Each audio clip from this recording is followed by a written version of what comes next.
No objections, Commissioner. Do you swear that the address you are about to give me the truth, the whole truth, nothing but the truth? Raise your right hand and say, so help me God. So help me God. Thank you. You may be seated. Thank you.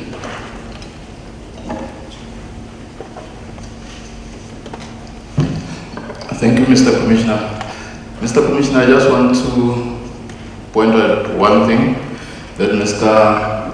Chifangu or Mr. Ndasa in his statement says that there is a human resource issue. If the Commission allows it, I've already told him that we will deal with it today and there will be no need for him to come back.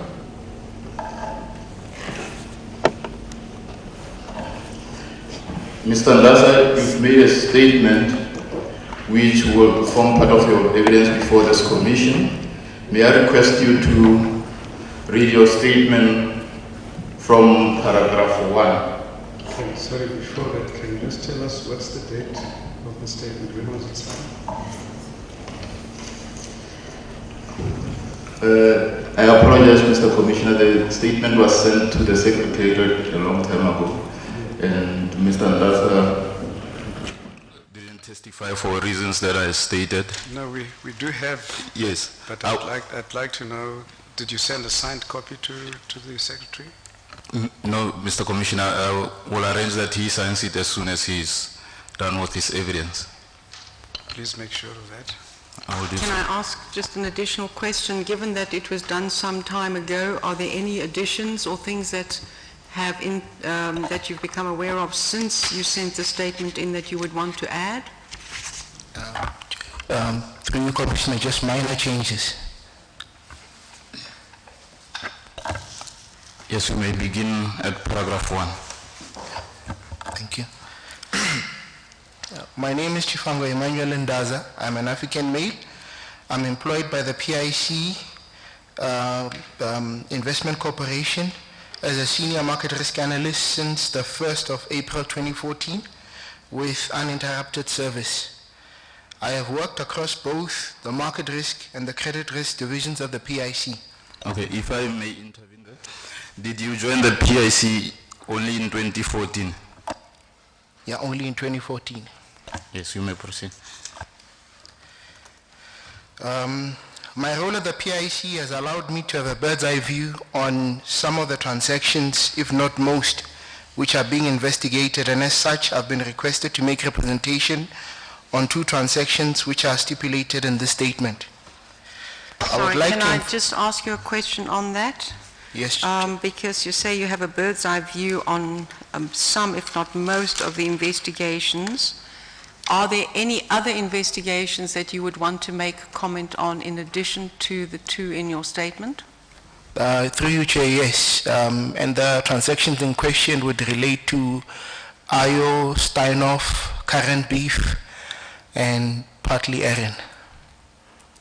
Would you be able to do that verbally at the end of this document? I'd be happy to do so if there are any questions from yourselves.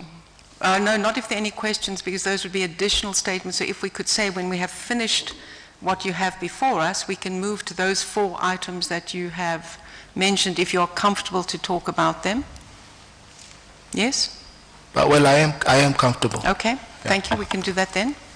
Commissioner, if I may come in there, I can assist in relation to the Erin transaction because I'm involved in that transaction. That's a separate documentation, and that would be fine, but given the point made in paragraph 2, I think it would be very useful for the witness to give any information that he has on other transactions that would be useful to the Commission while he's here. Okay? If he's comfortable with that. I'm quite comfortable. Thank you. So in relation to paragraph number 3, I would like to inform the Commission that I will be presenting an additional statement detailing the classical victimization I've suffered and continue to suffer at the PIC at a later stage, which has been corrected. I will do so after presenting this statement. And then there are also some untold mysteries which were conveniently omitted by the current Executive Head, Risk Management, Ms. Candice Abrahams. This will give the Commission clarity on the modus operandi that has been prevalent at the PIC. So in terms of the minor changes, Ms. Abrahams is no longer the Acting Executive Head of Risk. We have a gentleman by Mr. Nkosnati Buthelezi, who's the Executive Head of Risk. What does Ms. Abrams do now? I think we did get her here, but can you just remind us? What position does she hold now? She's a senior manager enterprise-wide risk. Is that the position that she was occupying before she was appointed acting executive head risk? That is correct, Chair. So are you saying that you'll give us some more stuff on that issue? Some more Yes, I will. information on that one? Yes, I okay. will. Sorry, I've got a bit of flu, so Okay. I hope you're gonna hear me. No problem. So in terms of my educational background, I completed my matric in 2005. I obtained a Bachelor of Science degree from the University of the Witwatersrand in 2009. I obtained a Bachelor of Science honors degrees in 1 computational and applied mathematics, and then 2 advanced mathematics of finance from the University of the Witwatersrand in 2009 and 2010 respectively. I obtained a Master of Management in Finance and Investments degree from the Wits Business School in 2014. 5, save for where the context indicates to the contrary, or where it is otherwise stated, the facts contained in this statement are, to the best of my knowledge, both true and correct. Yeah. So Independent Media, PTY, and Sagamata Technologies Limited. In the following paragraphs, I give detail on the linkages or connection between Independent News Media, South Africa, or Independent Media Limited, and Sagamata Technologies. So the background is as follows. Prior to 2013, INMSA was a subsidiary wholly owned by Independent News Media PLC. INM is a media company or conglomerate listed on the Irish Stock Exchange and the London Stock Exchange. 7, following a group restructure to streamline INM's operations, INM decided to sell 100% of INMSA and initiated an asset sale process in its South African operations or business. This culminated in the sale of INMSA to a consortium led by Segunjalo Independent Media Limited, which is referred to as Segunjalo Independent Media Consortium or SIM Consortium. So the SIM Consortium comprises of Segunjalo Investment Holdings Limited as a majority shareholder, along with trade unions revealed in the Sagamata transaction detail and community groupings. 10, on behalf of the GPF, participated and supported this transaction, which was structured as follows. So in the table there, I detail the investment instruments, the description, the net invested amounts at inception, and then there were immediate repayments, and then in the last column I detail the net invested amounts, together with some notes at the bottom of the table. Do we know who Interacom is? Without making any inferences through, Chair, so as far as what I've read, I think Interacom is the Chinese entity that was made mention of in an earlier statement at this commission. Yeah, so the column about repayments, the 71 million and the 325 million, just explain the process there. Okay. What happened? I'll do my best, Chair. Okay. So My understanding is that initially, I mean, when this transaction was done, there was a third party that came into the transaction by the name of Interacom. I think they were also one of the parties that were shortlisted in terms of the bidding process for INM. I think with this immediate repayment, they ended up taking a 20% stake in INMSA. So you have SIM at 55%, PIC at 25%, and Interacom at 20%, if my memory serves me well. Term loan was repaid, I mean, when? Just explain the process there. If you can. Okay. If you can.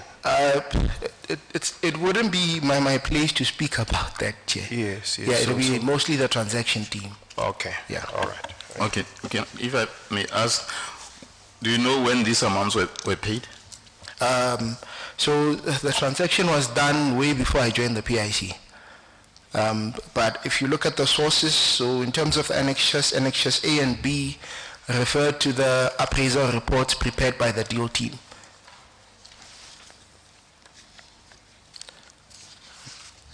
And then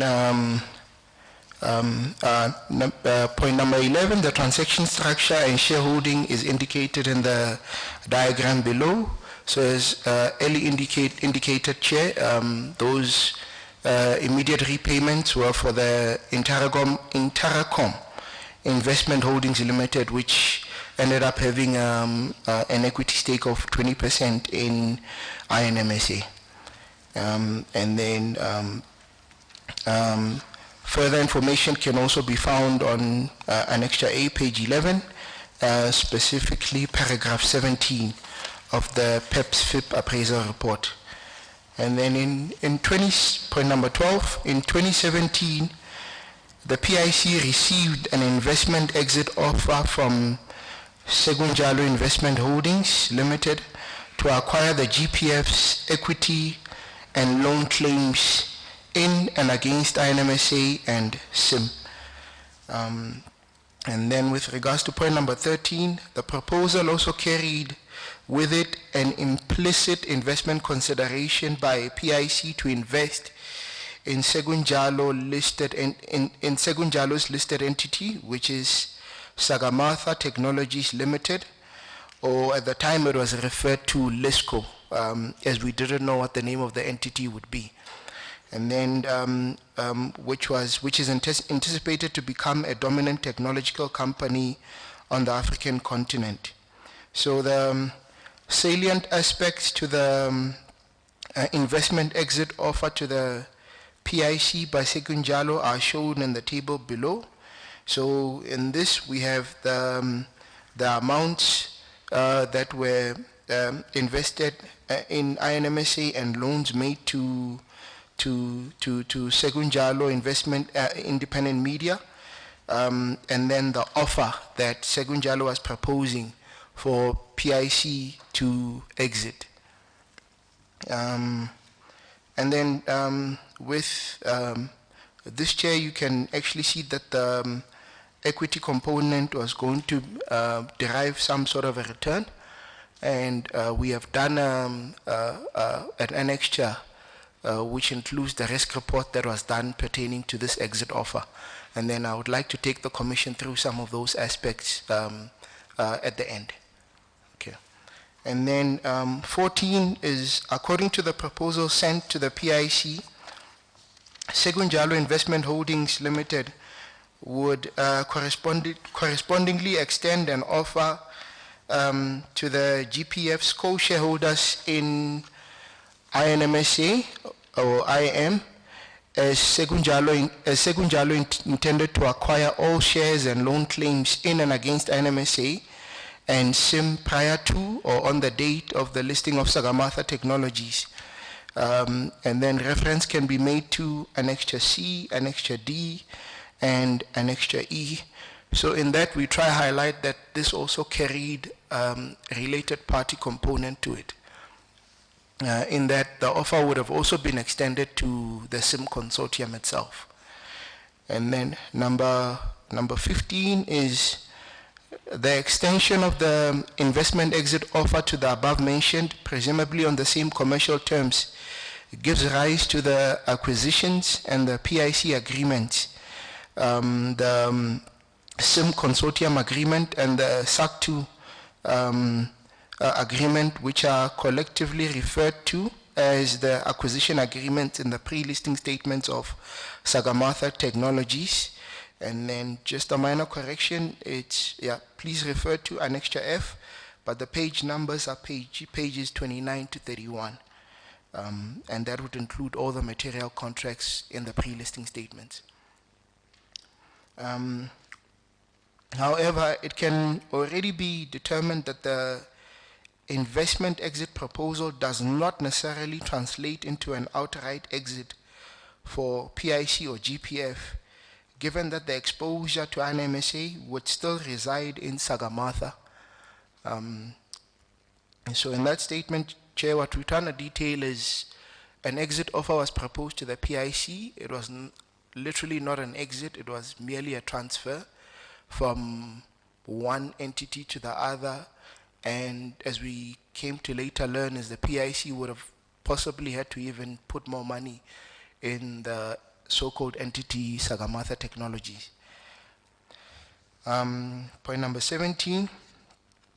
Moreover, it would appear that the execution of the respective agreements was conditional on PIC participating in the initial public offer or IPO or private placement of Sagarmatha shares given the sequence of events. Number 18 is, I believe this was adequately communicated by myself and Mr. Paul at the relevant committees at the PIC, given that this conditional exit mechanism could have presented reputational risks as the PIC would be perceived to be funding its own exit.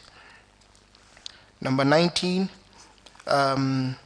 ultimately the payment in Sagarmatha shares would present material downside risk, given that the actual valuation and performance of INMSA is not reflective of the premium offer proposed in the acquisition of INMSA from the above mentioned parties. I believe this risk is affirmed by the proposed protection agreement Annexure G.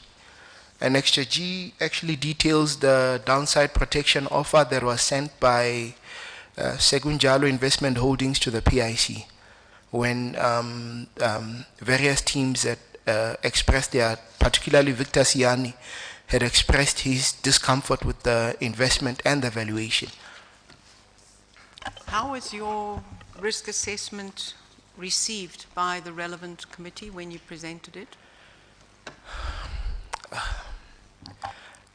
I think, Chair, through you, being in a risk position is quite a tough one. I mean, you try to remove the elements of subjectivity, but given that we knew how INMSA was performing, and also the information disclosure from management has been poor. So to be frank, it's literally an impaired investment. Now you're transferring it into an entity whose investment case we did not believe. It was a tough one, but a very peculiar one as well, in the sense that I think PMC was very receptive of our risk view, but the peculiarities come with the fact that the investment was then referred to the investment committee to test for appetite. And within that, you got an approval, even though we never participated, but they somehow gave an implicit approval. When did your first presentation to the PMC take place? Do you remember the month at least? Month and the year? I can check. I think I've got the risk report here, so it'll definitely give just some check sort of on an that. indication. Was it signed together with a date? Is that Annex M? Sorry, I don't think it's annexed here, but it should be one of the last attachments to the statement. So according to the document, the date was around about the 6th of April 2018. So it's 06/04/2018.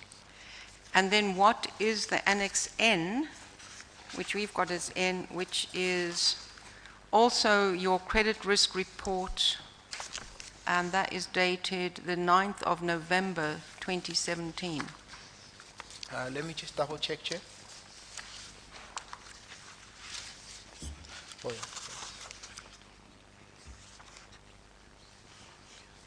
Oh, yeah.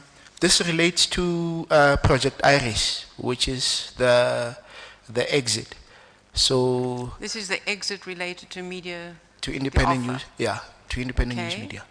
So, because that relates to the exit as well as to the proposal of Sagamatha. Correct, Chair. Okay, because if I could just try and stay there a minute, I know you're going to come to it, because the dates matter. If you looked at the overall risk on that page 5, for that, if I'm correct in this, for that 9th of November 2017, Yeah, if you can look at the overall risks, and your risk is the independent valuation of Sagamatha should be considered together with any material financial liabilities that may adversely affect the business, because you have a very different valuation risk. If I remember, that was around 7 Rand to the share. And if you could just read into the record the overall risk, that last paragraph.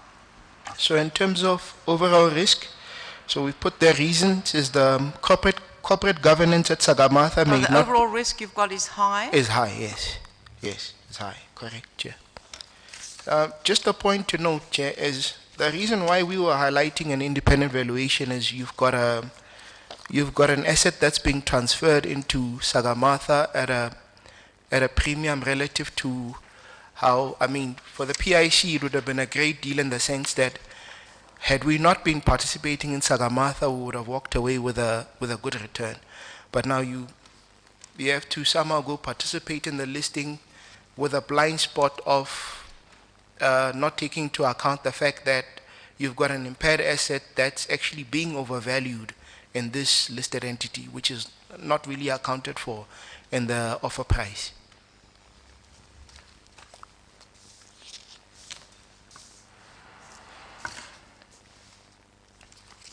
And then point number 20. If I may, before you go to point number 20, can I?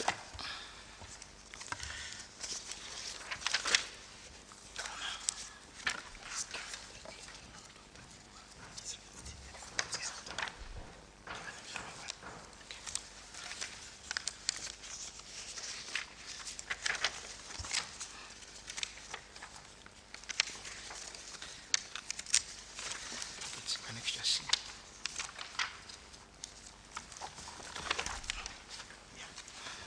Yes. May I refer you to Annexure C to your statement? May I request you to go to page 3 of that annexure? Who is the author of that letter? So, Page 3. page 3. Yes. Okay.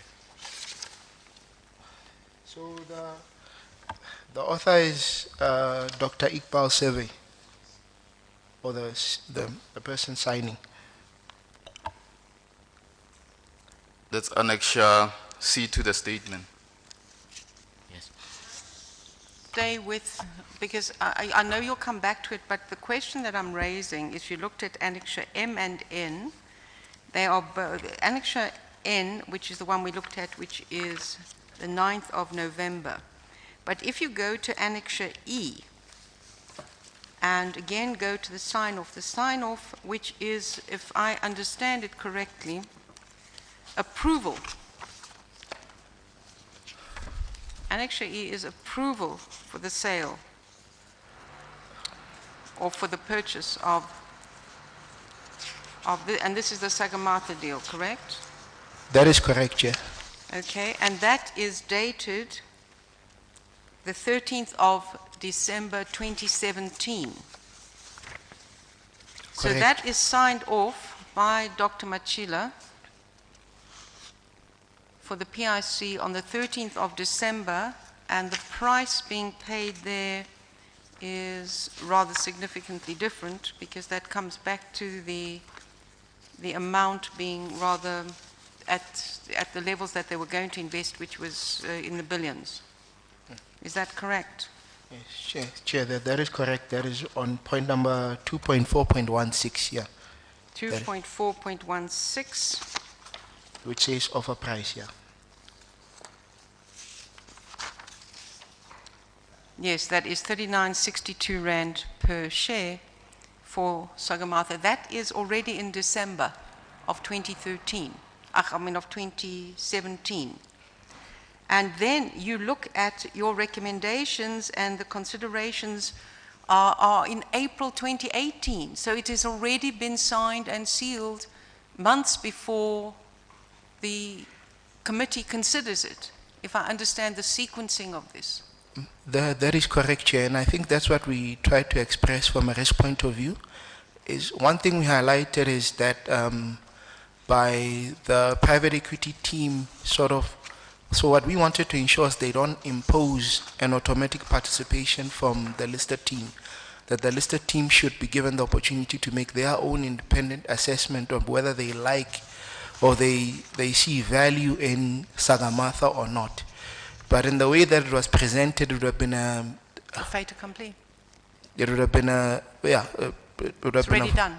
yeah, but it would have been a foregone conclusion, if I may put it that way. Well, it's already signed months before. That is So correct. the deal is signed in December, and the committee considers it in Annexure H in April of the following year. That is correct, Chair.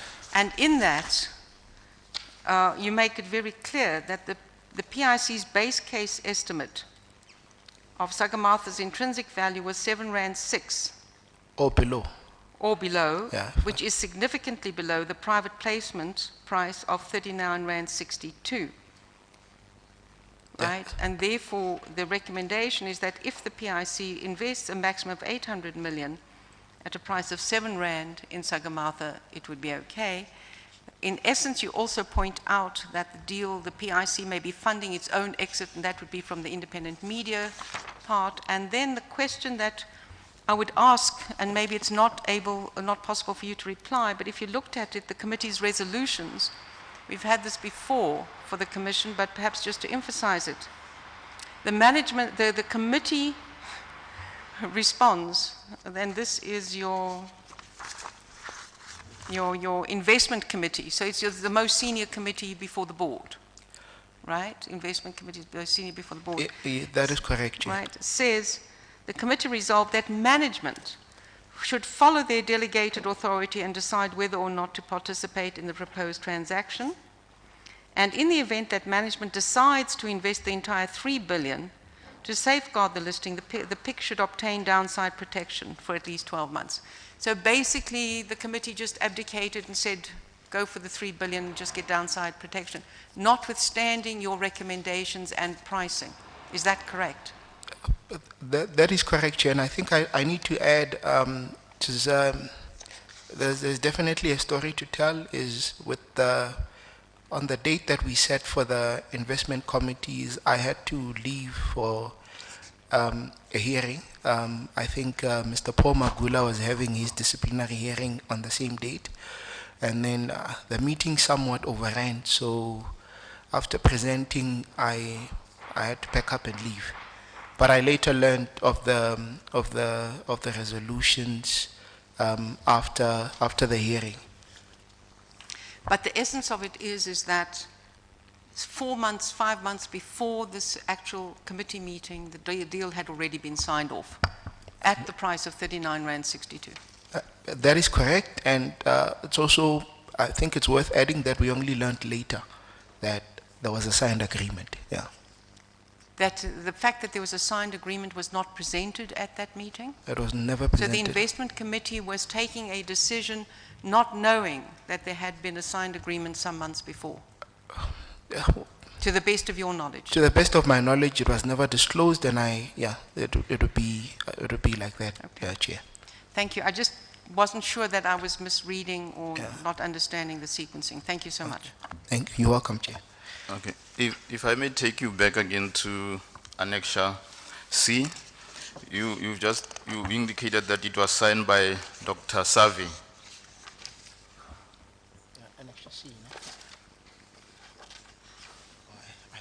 Yeah, that letter. And that is in September 2017, that letter? Yes, the letter is dated 14 September 2017. Some 3 months before Dr.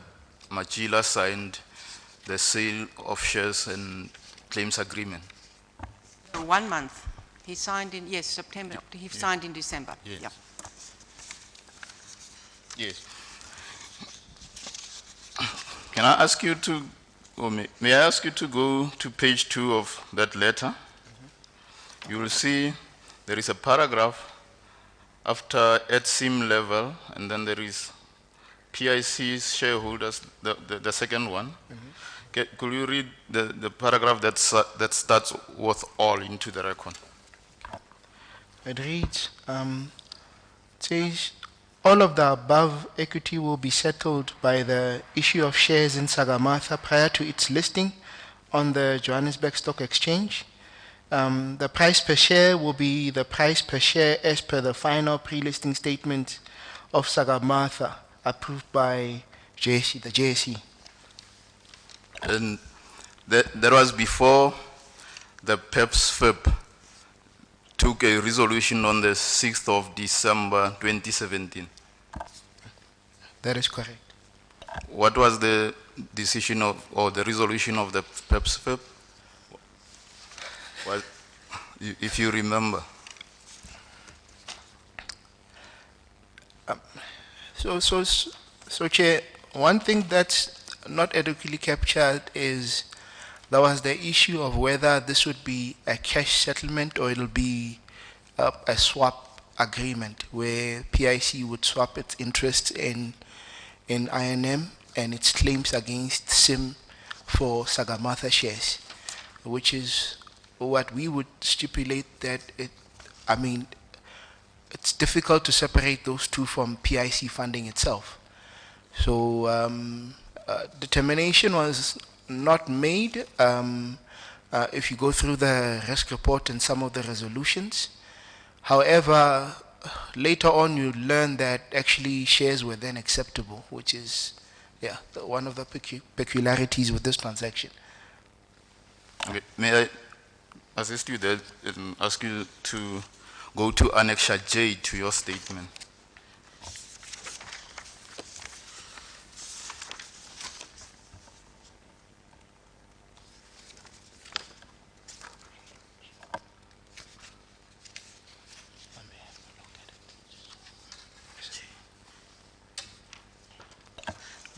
May I ask you to go to page 4 of that annexure? Page 4. Yes, may I ask you to read paragraphs 8.22 to paragraphs 8.223 into the record?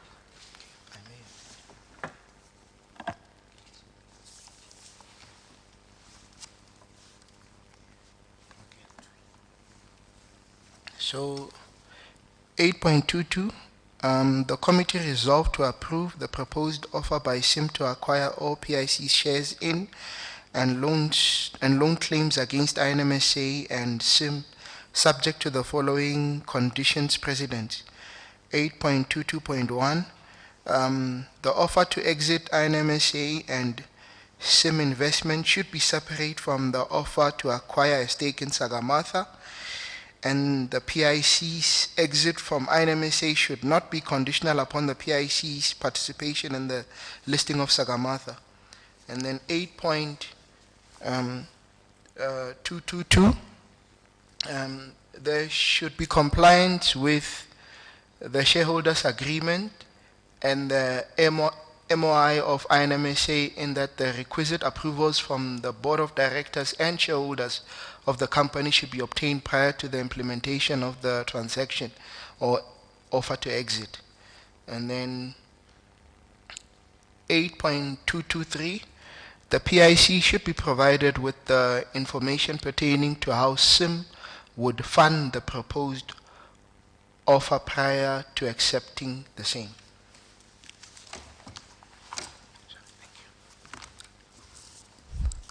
Yes, if I understand paragraph 8.223 correctly, the effect thereof was that SIM would pay cash.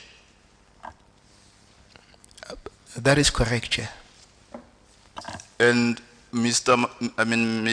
Matebula testified before this commission that she sent the resolution of the PEPS-FIP to, among others, Dr. Mochila. So Dr. Mochila would have been aware of this resolution.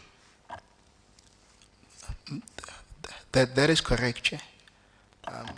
Just also to add, Chair, we work in an environment where, after resolutions, there are still changes in the sense that there is some sort of delegated authority to the CEO to somehow change terms or accept them.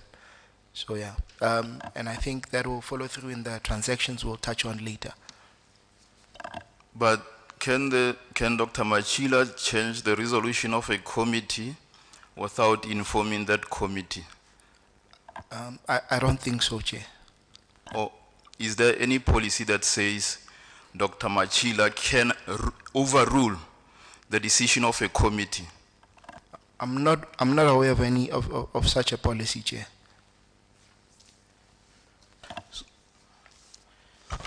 And this was dated the 6th of December, and he signed off on the deal on the 13th of December.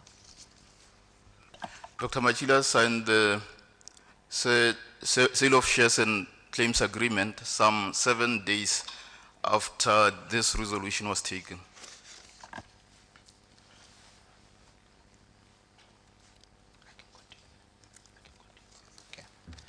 And then continuing with my statement, page 6, it's PIC Investment Committee's 3 billion investment appetite and the Sagamartha call option proposition. So in the following paragraph, I'd lean on the PIC Investment Committee's 3 billion appetite for PMC listed consideration on Sagamartha Technologies and the subsequent call option proposition offered to the PIC/GPF to subscribe for additional Sagamartha shares at a strike price of R1, such that the aggregate cost to the PIC is R8.50 per share. Point number 20, the Commission should note the peculiar stance by IC to express a 3 billion appetite on the private placement for Sagamartha for PMC listed consideration after the latter had initially decided not to approve PIC/GPF's participation in the respective private placement of Sagamartha. This is adequately reflected in the respective meeting minutes, which are included in Annexure H, Annexure I, and Annexure J. And then if we can just go to Annexure J, I think these were the points that we read out in the, that I've just read out. And then number 21 is, I came to know about the call option proposition from testimonies made at this commission, and in my personal opinion, the respective call option does not address the potential downside risk to which Mr. Victor Siani, myself, and others expressed serious concern, and would consequently result in the PIC/GPF deploying additional capital into Sagamartha, albeit at R1 per share. Estimates of the additional capital that the PIC would have deployed are presented in Annexure K. So in Annexure K,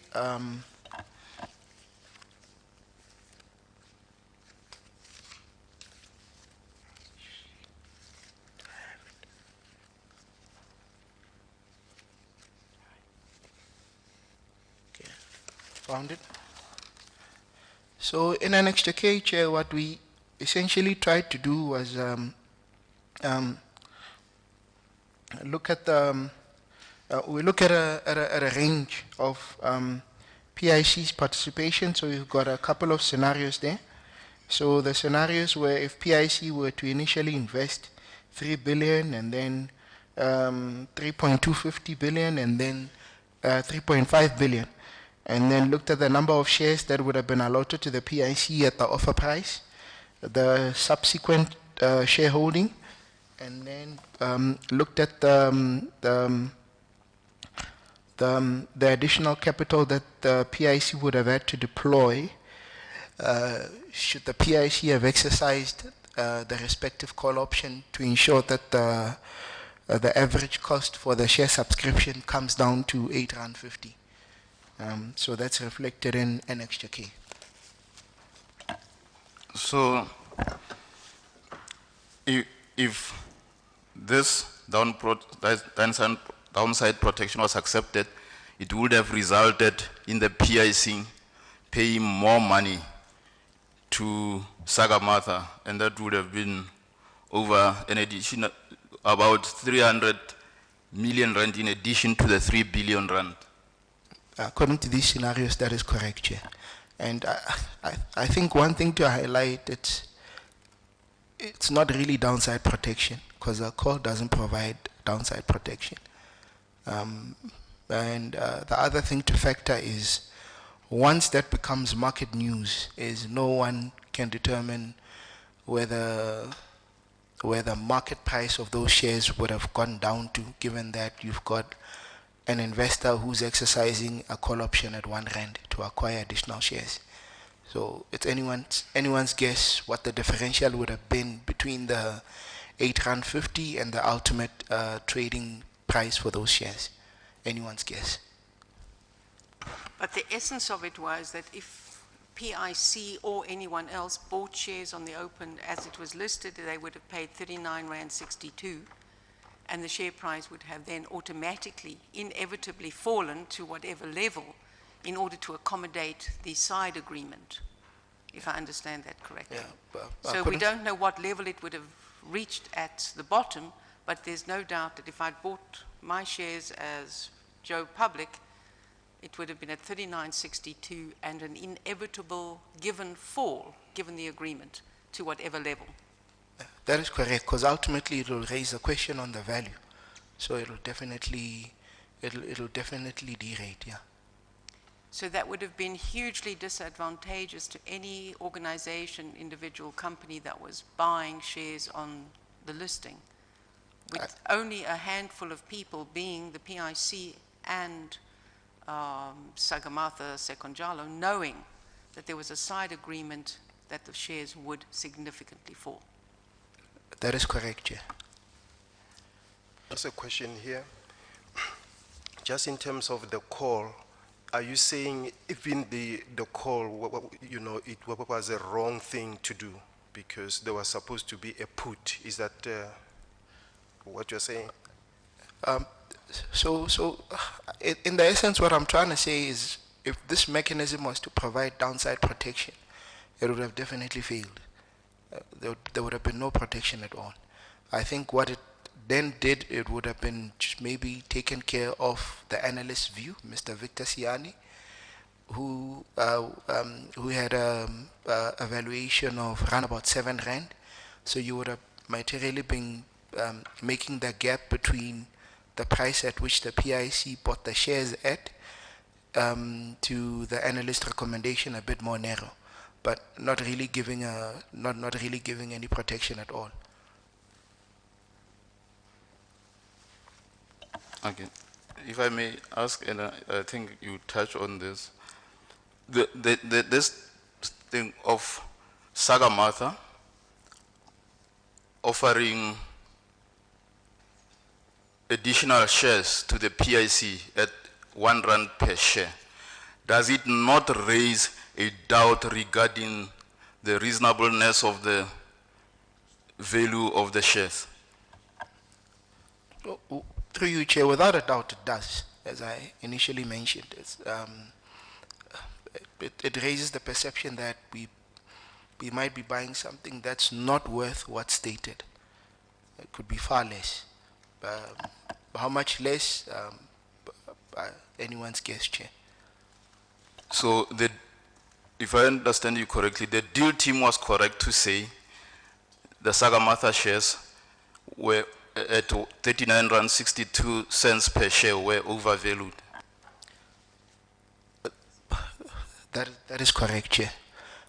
And I think, which is a point that I would like to highlight earlier on, is if Victor and the rest of the supporting team had a view, is we would have not even given a recommendation to this at all. Why I say that is, as we will talk about the other investments, is I think coming from a risk point of view, working with the deal team is initially, when you don't understand how things work, is you look at them and you think that maybe they are part of the problem. But as an analyst, you are just an employee who's been told you need to prepare an investment thesis.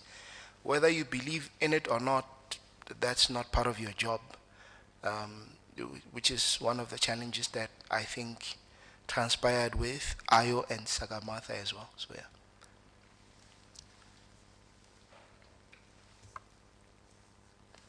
And then point number 22, in summary, the sequence of events is as follows, is 22.1. As Commissioner Marcus has already pointed out, I tried to give a sense of how certain approvals would have been, or certain agreements would have been concluded before they were supposed to be considered at a committee level, before anything was supposed to be signed. So Annexure C is the offer letter to the PIC dated the 14th of September 2017. And then 22.2 is Annexure J, the special PEPS-FIP meeting to consider and approve the respective exit offer, which is included as the PEPS-FIP extract held on the 6th of December 2017. And then 22.3 is Annexure E, which is the PIC swap agreement, the share of sales and claims agreement, signed on the 13th of December 2017 and the 14th of December 2017 by representatives from PIC and Sagarmatha Technologies respectively. And then Annexure D is the SIM offer letter response dated 26 January 2018. And then 22.5 is Annexure I, action items from the Portfolio Management Committee, listed investments held on the 25th of January 2018. And Annexure H is feedback from the Special Investment Committee held on the 10th of April 2018. So in conclusion to this statement, Chair, is the purpose of this statement is to give my version of the events which have transpired in relation to INMSA and Sagarmatha. This includes corroborating evidence presented by Mr. Victor Siane, Assistant Portfolio Manager, Non-Consumer Industrials at the PIC. In doing so, I have relied on documentation that has been accessible to me as a risk resource for the respective transactions. And then 24 is the risk reports for the respective transactions are included in Annexure L and M and N, and I believe there are other supplementary documents in relation to INMSA and Sagarmatha which I have not had the opportunity to peruse. And then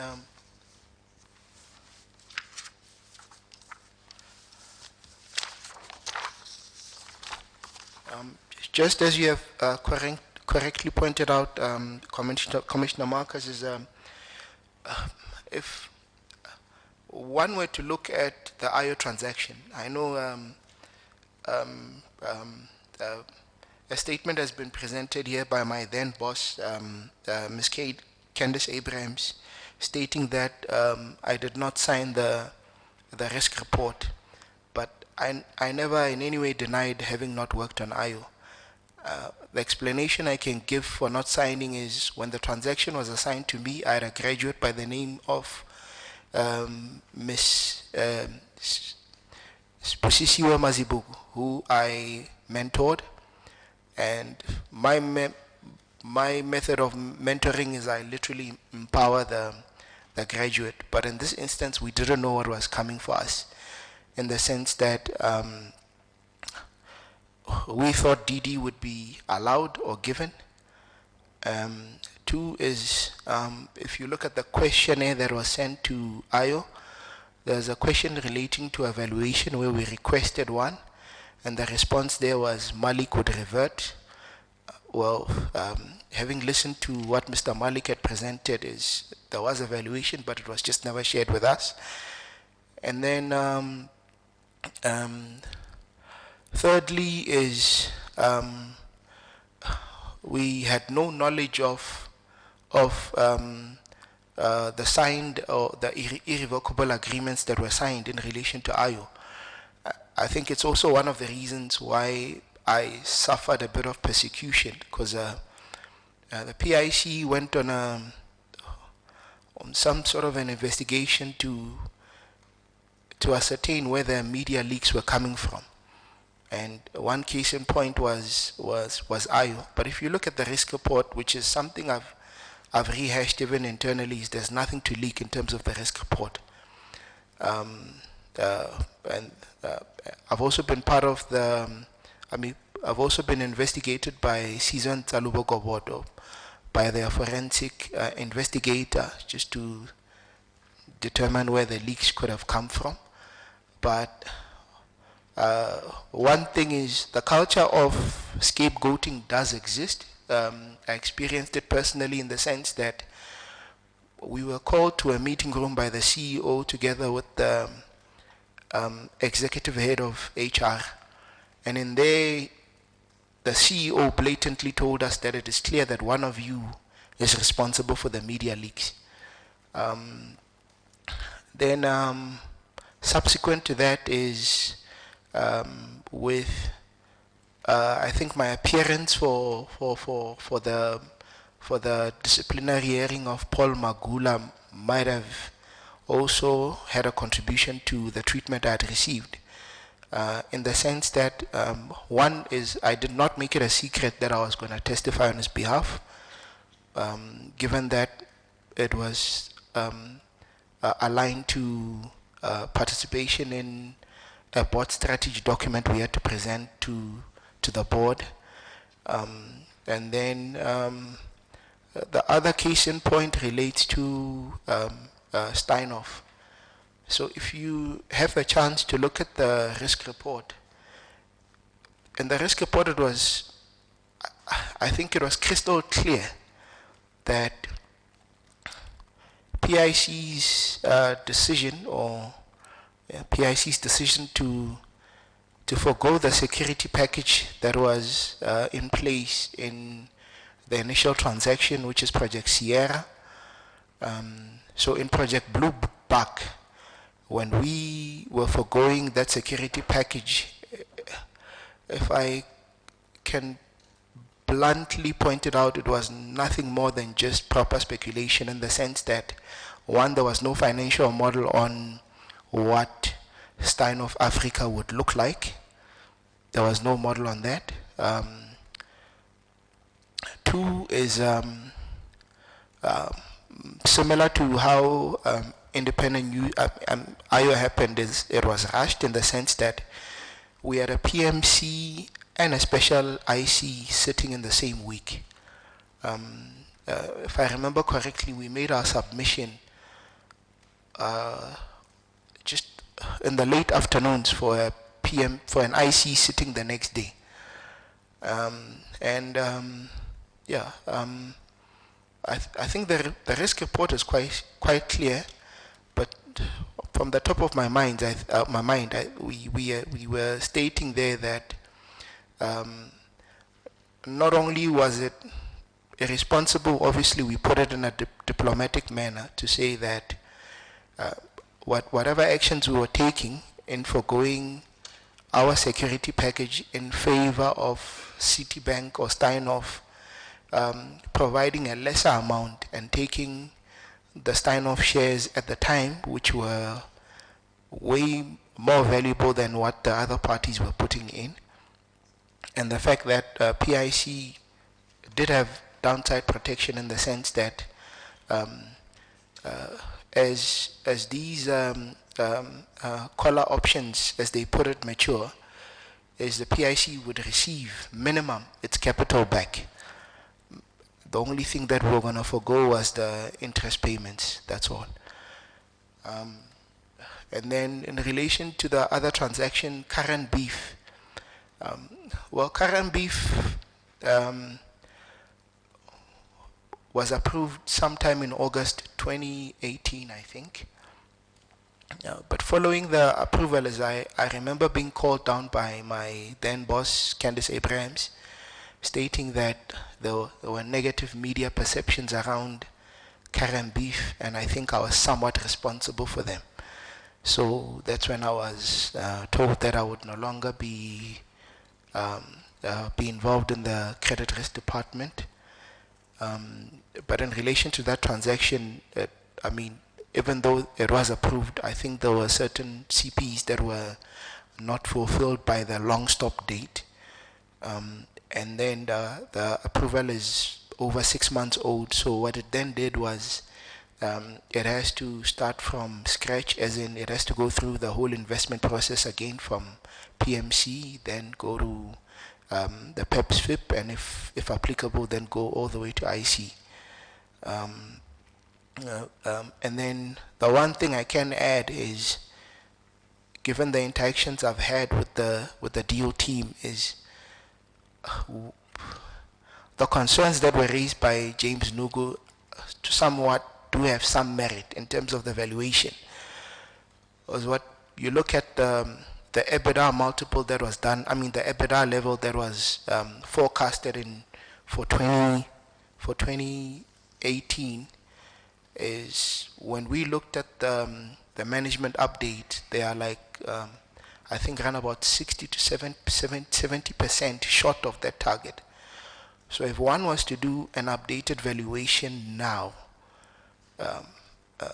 PIC would have suffered as material impairment had we approved and disbursed back in 2018. And then I think coming to my victimization is, my victimization is nothing short of the stance we have taken on the transactions. Is I think I've worked on transactions for around about 4 or 5 years now, and one has seen the quality of the deals that come through, and I blatantly state it puts everyone at risk. I mean, from a risk point of view, you've got no choice. You just have to highlight the facts as they are.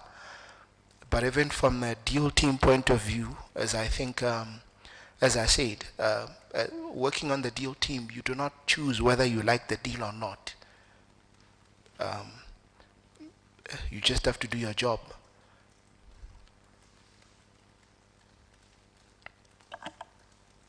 Mr. So in essence, what, if I understand you correctly, over the 4 or 5 years, you've seen a deteriorating quality in relation to the deals being presented in terms of the best interest for PIC? That is correct, but ultimately for the client. Absolutely. I mean, if I can put it in point, there was a project called Project Spot, and Project Spot was... Project Spot. SPOT. SPOT, and that related to PIC somehow funding a B entity to participate in the acquisition of Grindrod Bank. And Grindrod Bank is the bank that was involved in the SASA scandal. And then you also had a project called Project, well, I guess not say for the sake of not causing damage, because it is a listed company. Because the view, it's not actually on the underlying itself, but the transaction itself didn't make sense. Is without naming the entities, you've got an entity that trades at at a share price of 4 rand, and we were doing a deal that would acquire those shares at a premium, say 6 rand. And the outlook on that company was obviously negative. And then other transactions would include Net1 UPS. There was a transaction that came through for Net1 UPS. And yeah, I think at the top of my mind, those are the ones I can recall. Yeah. And in essence, your victimization arose out of taking a principled risk assessment of the deals that were being presented and giving your honest view? That is correct, Chair. And I know we want to collect kudu points for myself. I'm just stating that anyone who would have been in my position just trying to do their job would have ideally landed up where I am. Because I think I also need to mention that, I mean, subsequent to Paul Magula being suspended and fired was, we were scheduled for interviews, myself and his then PA, to meet with the CEO, and it was a very peculiar interaction with the CEO, in the sense that he had his view on what risk should be doing, and then obviously raised concerns about me being a market risk analyst doing credit risk work, which has got history behind it. Is when I joined the PIC, the credit risk team was virtually non-existent, in the sense that you had, I think you had 2 guys there, 2 gentlemen by the name of Tiani Ndove and Itumeleng Mekwa. We were all junior, very much supported by Paul Magula. And I was based on the market risk department. But what happened is I could say we had excess capacity on that side. So I felt a bit of redundancy. So I approached Paul Magula to say, if he needed extra hands on the credit side, I was willing. And that's how it started. And then with time we tried to inquire about recruitments, and I think he told us that he doesn't have the power to hire, which is obviously not what you see now, because obviously we are seeing a big recruitment drive on the creditor side. And where are you now? Chair, I'm still a senior market risk analyst. I mean, back then I used to report to the CRO himself, but now I report to the senior manager of market risk, which is a position that became, I mean, it was advertised after I had somehow transitioned into the credit risk department. So when you talk of victimization, can you spell out exactly what occurred to you? So so it goes back to my point is when Ms. Candace Abrams came to give her testimony here I think she came here on a Monday. I had a meeting with her on a Friday, and we had a frank chat to talk about what is it that has transpired. So she told me that she was instructed by the then CEO, Dr. Dan, that I should be moved. And then the one case is, I mean, I endured a period of no work at all. I would just... So when you're saying moved, where to? To the position I was initially employed for, which is, I mean, it's nothing wrong with that. I think the context is important. So, I endured a period where I would just go to the office and sit, no work. And I mean, I knew the credit risk environment. They were flooded with work. And on the market risk side, there was still a bit of excess capacity. So I don't know where I fit. I mean, if I found myself having to compete with graduates in terms of generating reports. And that would not be fair, where you just go in and then now a graduate has to sit and be idle for the mere fact that you've come back in. And then the other instance relate to issues around leave approval, as I would be denied leave approval for no reason. And the most recent case was where I applied for leave because I was getting engaged. So we do it in a pretty formal way. So I booked a Friday and a Monday off, and it was denied. And then I responded via email to say, but I initially communicated that I needed the leave for personal reasons. But the comment I got was, you could not apply for leave in a certain manner, which I responded to was, is it a PIC policy or what is it? Well, eventually the leave was approved, but I had to somehow get it in writing, so that I don't come back and have to answer for things that I don't know of. So yeah. And then the other case relates to my performance score. Is I think when we did the ratings, I mean, Ms. Abrams would be the reviewer to most of the reports I do. And in fact, she's the one that allocates most of the transactions to all of us.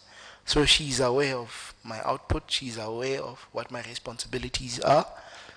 But unlike other people in my team, I had to justify the scores I had given. And obviously, as you rate yourself and then you discuss with your manager. Obviously, eventually we agreed on a score, but I think the case in point was when I received my bonus letter and the comment she made, which was quite concerning. Is obviously there is a bonus issue that's going on at the PIC. Is when I received my bonus letter, which was a significant reduction from what I'd received the previous year, is I was told that it's not fair, ne? And I wondered what would warrant that comment. If I may ask, who made that comment?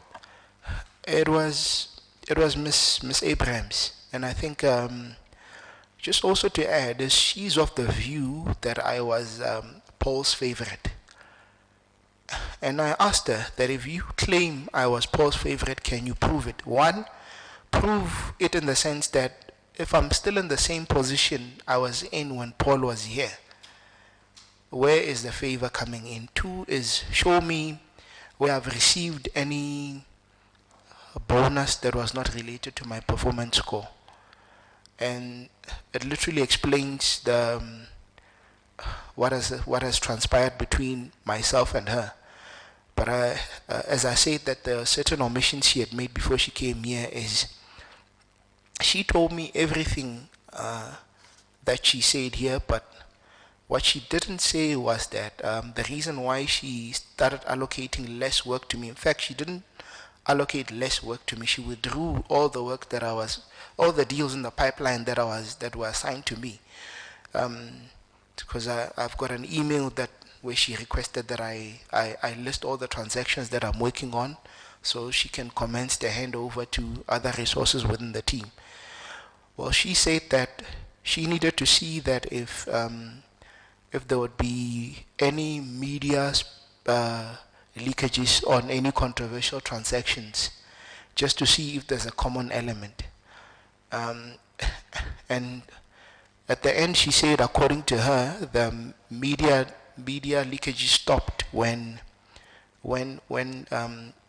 Ernest, the executive head of legal, was resigned from the PIC, which is not something she said here. And then Sorry, who was she referring to there? Ernest, the former Ernest Nesani. Okay. Yeah, according to her, that's what she told me. And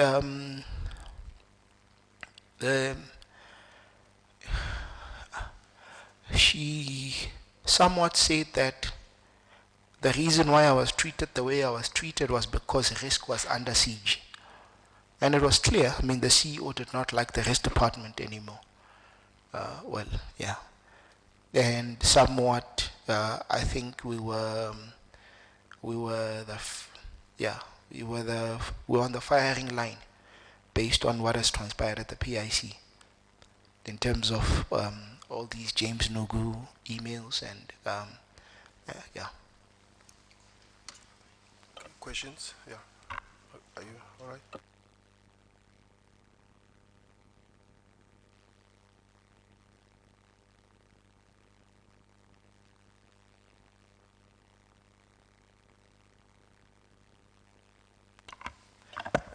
And I've just been reminded, as I mean, in that meeting with Dr. Dan is, it was said that the role of risk is not to block deals. And I don't think we were in any way trying to block deals, but just tell the facts straight. It's just straightforward, that's all. Obviously with a bit of diplomacy, yeah. Just a couple of questions here. Just in terms of the risk department, don't you think that it needs to be sort of ring-fenced and protected in some ways? Because risk, you know, should mention their mind and shouldn't be intimidated. You know, the CEO shouldn't have a big part on what they are doing. You know, how would you sort of protect risk? Because in other companies, say like banks, risk departments are very strong. Through you, Chair, that is definitely correct. Is in terms of how I've got many ideas of how that could be done. But I mean, I think currently what's been revised is in terms of sign-off from a risk report point of view. The changes is the compiler would sign, the reviewer would sign together with any other reviewers, but it also goes to the CEO to sign. I mean, with the current CEO, it's not much of a problem, but also given where we come from, as you could imagine, if that structure was in place initially, it provides an opportunity for people to be sensitized, so you can't express your view. Ideally, if someone is going to review who's not from the same risk department. And then the other thing is, as the Commissioner had already pointed out, is I don't think the issue is with necessarily with having to report to the, I think the issue is with who the CRO ultimately reports to. If you are reporting to a CEO who has a dual responsibility, being a CEO and a CIO, it would have issues. Especially bearing in mind that most of the transactions that I think that are being investigated, is he would have been aware of them. But I think the other thing to add is the role of a screening committee is when I expressed a view on some of those transactions where I say the quality has been declining, is if you've got an effective screening committee, those transactions should have never passed through the screening committee.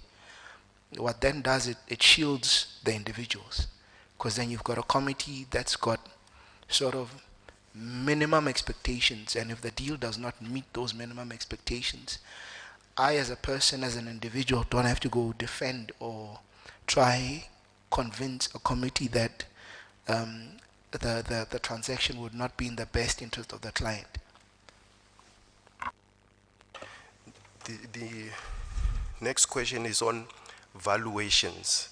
You know, I mean, within the PIC, sort of, it looks like some companies are bought at high valuations. You know, you have mentioned a couple. What do you think the problem is? Is it a technical issue, or the PIC just does a valuation and say it doesn't matter whether we buy it at 500 million rands more? You know, what is the issue here in terms of valuations? Through you, Chair. So one, it would seem the view that you present, the letter view that you presented is the case. But like as I said, with current beef, I've learned that it is not the case. The analysts don't have as much, I mean, it also ties back to what Victor was saying. He doesn't have much of a influence on what gets accepted by the committee. On the technical side, is I think if you look at the profile of our investment team, it's very impressive. And for one, is predominantly black individuals who are CAs. Some of them are CFA chartered holders. Is you cannot fault it from a technical point of view. And I'll take it back to a discussion. Is I think we've got an investment in the cement sector which is struggling. I had an interaction with a resource from the private equity team, and I think with that cement investment is you had lenders who are now calling on their security or wanting to perfect their security. Is now an independent valuation was done, and that valuation actually from what the PIC had on its books was halved. And I can explain where the problem lies. The problem lies is in, if you're doing an acquisition, as management will generally give you their forecasts. And I've yet to see management that tells you that we are going to have up and downs. They always give if you look at the growth, it's always going up. A straight line. It's straight line, yeah. And then no one, not that no one, I don't know how to put it, but looking at past performance and seeing how the business has actually performed relative to what has been forecasted, because there's nothing wrong with the upward stream, but the question is, can you qualify it? Can you add what do you attribute the growth to? And it must be something that's tangible, not something that's pie in the sky. And obviously there are mechanisms on how we can protect ourselves, which is the one thing that we've introduced in the current beef transaction. Is we've introduced an earn-out mechanism where if this is our value, that's your value, how do we protect both parties? In the sense that if you achieve the targets you had said you'd achieve, you shouldn't be compromised by our valuation. So that earn-out provision or that earn-out mechanism actually takes care of it. But like I said, is one would need to, and I think it's something that the Commission should consider, is possibly even a workshop with the investment team, and they'll tell you their challenges. And they'll tell you that, the seller wants his price and you've got your own value, so how do you bridge the gap? But like as I said, earn-out provisions and also having performance targets that you contract to that protect yourself as the acquirer and the seller, that he gets the price that he or she is targeting. Yeah. So are you saying that you cannot tell the company to temper their forecasts, because you are saying the biggest problem is companies, they have straight line forecasts. So is there no way you can say this is too high? Can't we talk about some base case and all that? That's not the case. I believe that's being done. It's just that where we execute is we are more likely to execute at where the management targets are. And I think that debate is not necessarily presented as often. One is that I think with the current beef transaction is the seller had a specific price in mind, valuation says something else, and then 6 months later the numbers are actually telling you that actually the forecast that management had presented were not actually realistic. Now, the seller presents a case where it's either this number or no deal at all. And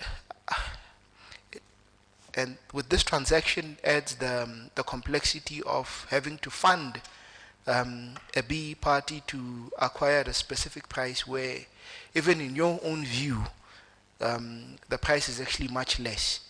So we might not be taking on the full equity risk per se, but for the mere fact that you are willing to fund someone to go buy or execute a transaction at a price that's perceived to be high, you've definitely missed it.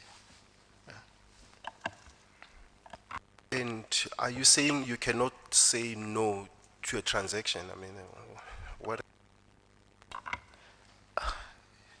Chair, I've yet to see it.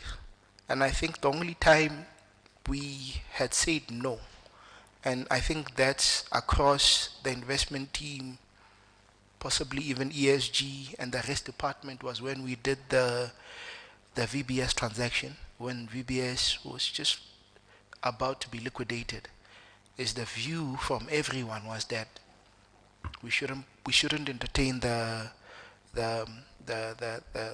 rights issue or the additional capital that was requested by VBS.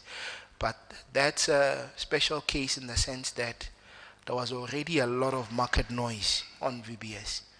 But from other transactions, I've yet to see an outright no.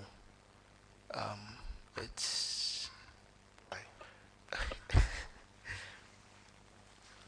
I think the transaction, like as I said, is if the commission could possibly engage with the transaction team, I believe you definitely get a fair view. The final question from me is that in terms of the 1.5 billion rand offer from Sekunjalo, and then the current beef transactions, where are they now? You know, yeah. So with current beef is at a stage where I think at the last committee which we sat at was it was presented at board and also at a FIP committee, is that we should actually go for an independent valuation by a third party. Obviously, we've got a valuation by the deal team. You've got a valuation by the transaction advisors, and all of them have got a best case, worst case, normal case. But given the valuation gap and also how the company has performed, and again because of the media perception, is we are now opting for this route where a third party would give a value, and then the transaction will go through the normal process. I think emphasis is on the media. Is if there were no media perceptions on this deal would have gone through, in my personal opinion. Yeah. Where is the deal now? Where are we with that? So as far as I know, is we had sent. It's going on a confirmatory DD. Confirmatory DD is what ideally happens when a transaction is approved but not consummated within a 6 months period. So you just have to do a confirmatory DD to see if nothing has really changed, and whether the terms that we had agreed on are still favorable terms. So at this stage, confirmatory DD.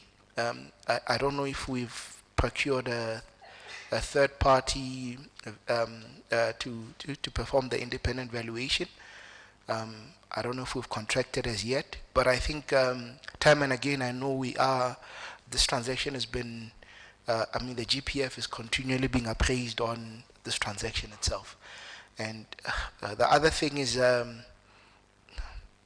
what's necessitating this is there were material changes in the sense that the contributions from the clients changed. Initially you had the UIF, and I think you had the compensation pension fund together with the GPF, but the GPF was going to contribute an amount of less than 2 billion. So I think the commission is aware that they've imposed sort of a moratorium that says any transaction above 2 billion from the unlisted side should come to them for approval. So what has changed is the capital contribution from the GPF is going to be much more than the 2 billion. So so ideally the transaction will have to go through PMC, any other applicable committee, then the GPF as well. Yeah. You mentioned that we should engage with the deal team, talk to the deal team. Maybe perhaps Advocate Monahela maybe could make some arrangements, because we do want to hear what the problems the deal team faces, you know, what are the issues, valuation and the others. Maybe we should try to make an arrangement for somebody to come and talk to us here. We will do so. Commissioner, it's Sorry, approximately... can I just have one follow-up question on the Karen beef? What is the difference in valuation between yourselves as risk and the deal team, and what the agreement or the highest level is, which I'm assuming is from Karen beef? And Through their you, Chair. advisors? So from a risk point of view, what we do is we don't give a valuation per se, but you test the assumptions. Yeah. Having tested the assumptions, and I think the deal team somehow gave us a lot to work with, in the sense that when you look at the EV EBITDA multiple, which is a valuation measure on this farming business, it appeared to be quite high versus its comparable companies. I mean, and the comparable companies are like listed. And now you're already capturing that multiple when the entity is still unlisted, although you'll be acquiring a big chunk of it. So one, it poses the risk of how likely are you to exit with a proper return, because you've already, you would have executed at that type of a multiple. And then the other thing is the investment thesis somewhat did not hold water from our side, because when they looked at any potential growth avenues for the business was to provide beef to the Department of Correctional Services. And I mean, this is The 10 process. Karen beef is a A-grade beef. That's premium beef. But not to say that you shouldn't sell to the... But what I know is the Department of Correctional Services is somehow self-sufficient, in the sense that they do have abattoirs, they've got all of these things by themselves. So it raised questions there, but there was also a leg to it where, which talks to the transaction structure, that we had a problem with, because it captured most of the upside to the B party and not to everyone else. So yeah. Can I just ask one final question more generally? Because what you've indicated here in relation to quite a number of things, Sagamatha, IO, which were agreements that were reached prior to PIC processes being followed and signed off, IO funds actually flowing before even consideration, and a number of indications here that there was pressure for a deal, for a decision to be taken by various, in terms of timelines. Is that a standard factor, that the processes are truncated to meet a particular deadline, or is it something that occurred with particular entities only? So with the time pressure, generally it's special cases. I mean, there are times where you have adequate time to actually work on a report, and there isn't any time pressure, in the sense that the deal team would likely indicate when they plan to do their submission, and you would somehow communicate and tell them if you've got capacity to deliver at that target date. But I feel I also need to highlight the point where I think it was in relation to an earlier question, is I've done transactions where what was presented is not what's executed in the legal agreement. So had you known how the transaction was going to be executed, because it presented material risks that you were not aware of, in terms of how the transaction was going to be consummated. Yeah, and unfortunately, yeah, it would... Is there a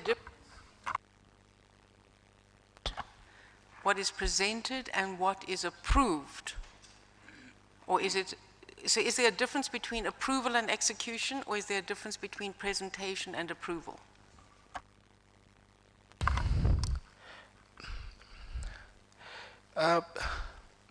Maybe if I put it differently, Chair, is the way what I'm trying to say is when the transaction was presented, is the mechanism of how the transaction would be executed was not disclosed in the upfront, which literally means a whole new transaction altogether.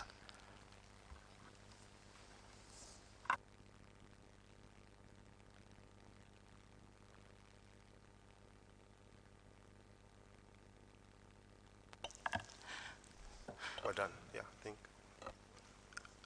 Mr. Commissioner, it's 28 minutes to 12. I still have questions for Mr. Chief Ndaza on Sagarmatha, and he also promised to deal with the errand transaction, which is a transaction that will be dealt with by the second witness. Can I just ask for an adjournment?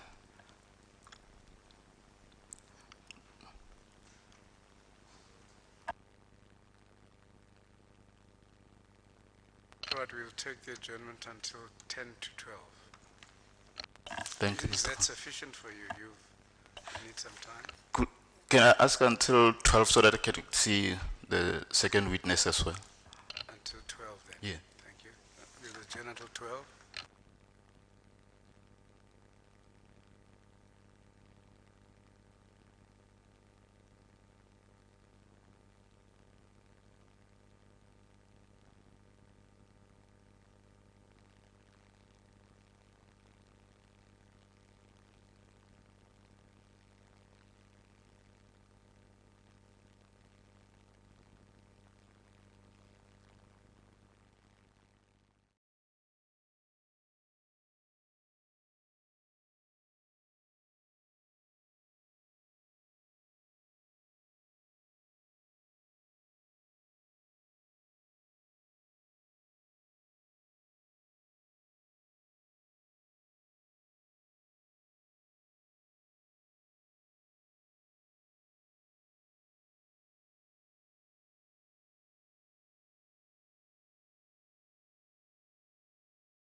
Sagamata as a holding entity. So what we saw there is, I think between 2016 2015, there was an increase in the share capital from about 10 million to 700 million.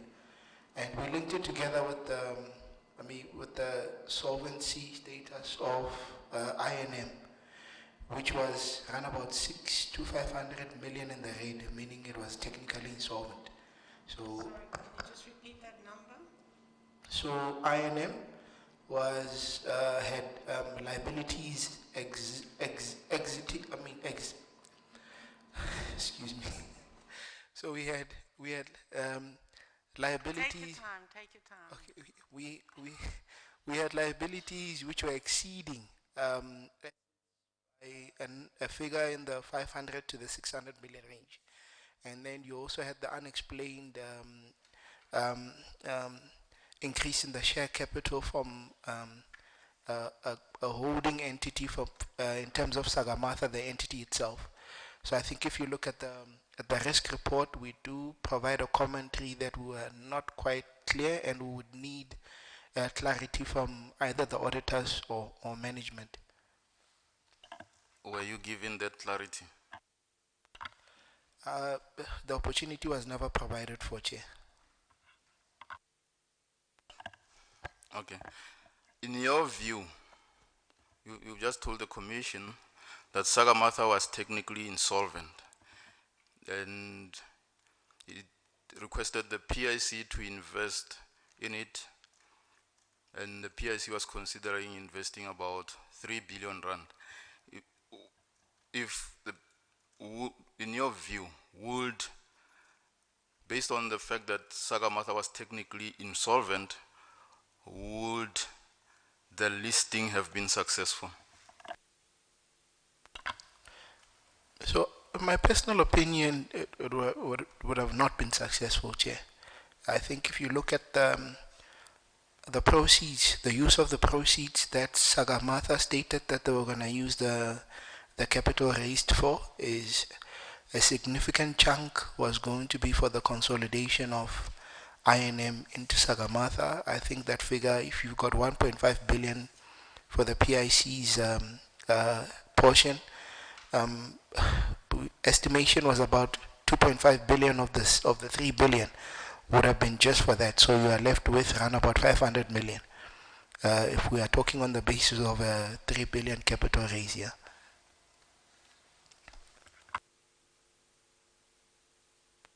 Sorry, come again. So the 1.5 billion and then the other billion?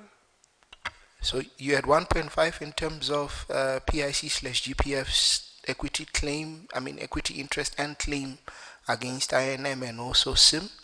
But you also had Sagamata would also be buying out SIM's interest as well. So that's the related party element of it. And when you sum up all those transactions, they would have come to the region of 2 billion to 2.5 billion. So that leaves out 500 million from the capital raise. Dr.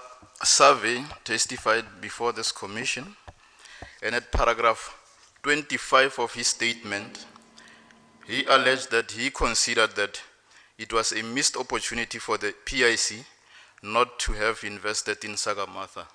What is your view on this allegation? Chair, my view is I definitely back Victor's view. I think Victor had no clue about INM from the time we did IO, so that's why you see Project Iris being mentioned in there. And when we mentioned Project Iris again in Sagamata, and also given what he had experienced on the IO deal, he was significantly uncomfortable. So it would have been we would have definitely wasted money. And just a long story short.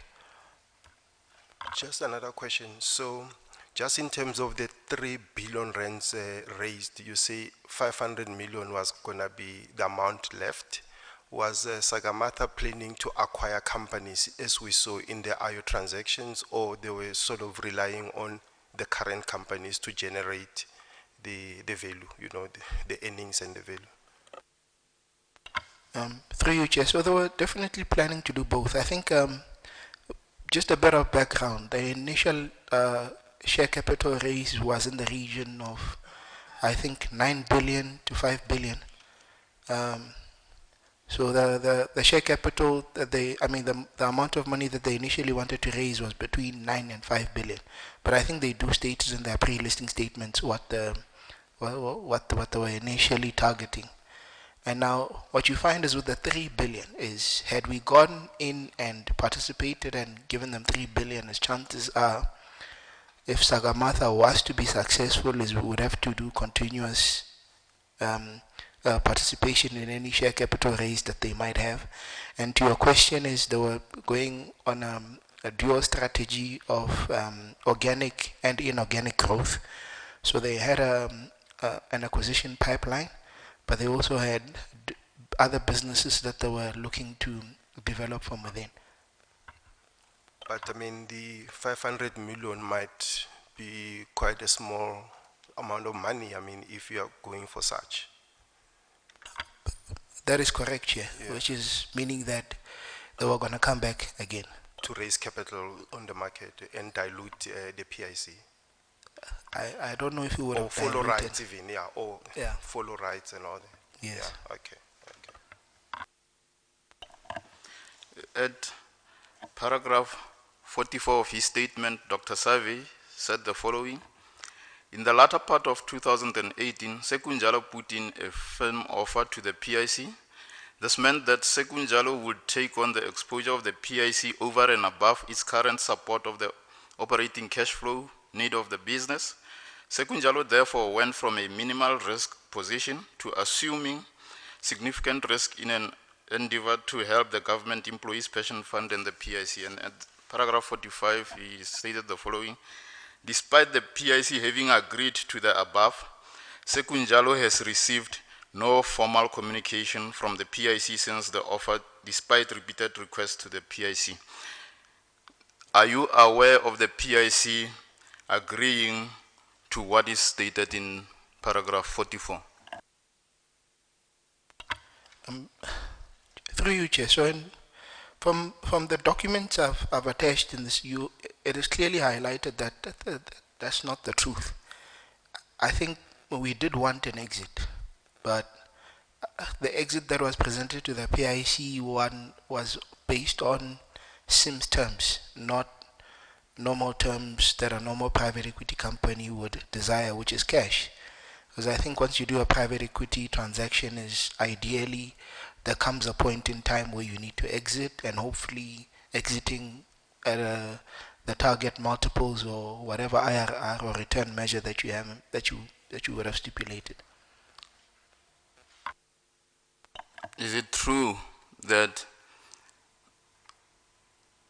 there was no formal communication from the PIC to Sagamata?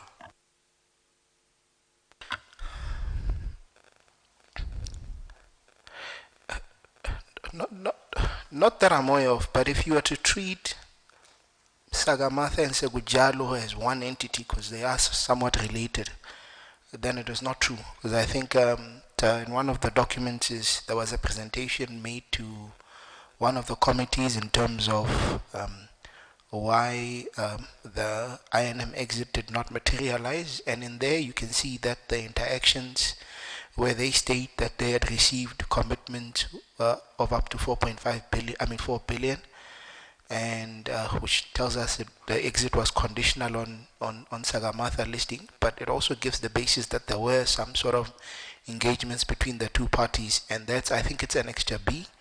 An extra B, if you look at the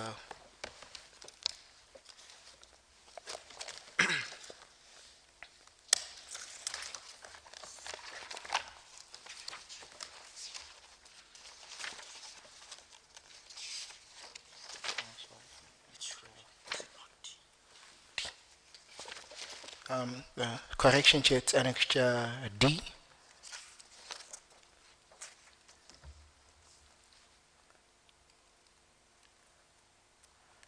And Annexure D does state clear communication from the PIC to Dr. Survey, accepting the terms of the exit offer. And yeah. So, SIM wanted to settle on its own terms, not the PIC's terms. According to my view, that is correct, yeah. Because this Annexure D states the terms upon which the PIC was agreeing to settle. That is correct. But perhaps there's a slight question in that, because this Annexure D is signed by Mr. Mervyn Muller, whereas the original agreement and the sign-off is by Dr. Mochilas. So if I was the second Jalo team, I would say you've signed off on the deal of quite a few months earlier. This is now giving the conditions. Which would prevail? That would be correct, yeah. And I think the point I was trying to make is on Annexure B. If you look at paragraphs 8 to 12, where it says the update on listing. And I think there it does indicate that there were engagements between the PIC and Sagamatha or SIM, if we may put it that way. And that one is also in April 2018, signed off by Dr. Mochilas. That is correct, yeah.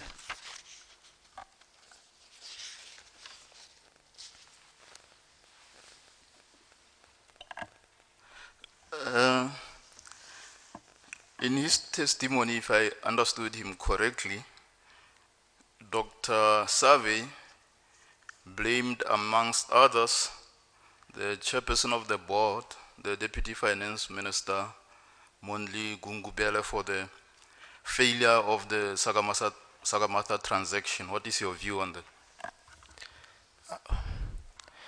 I think if we look at the facts without speculating, I think the failure was due to the JSE withdrawing the listing due to some compliance issues.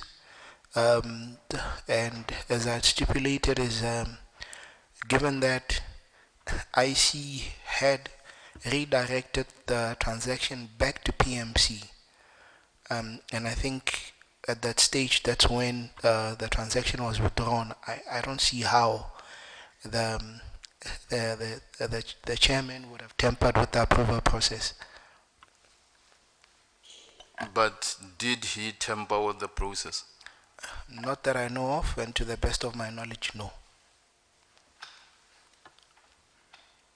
Then he also made an allegation, that is Dr. Survey, about the PIC failing to promote black economic empowerment. What is your view on that?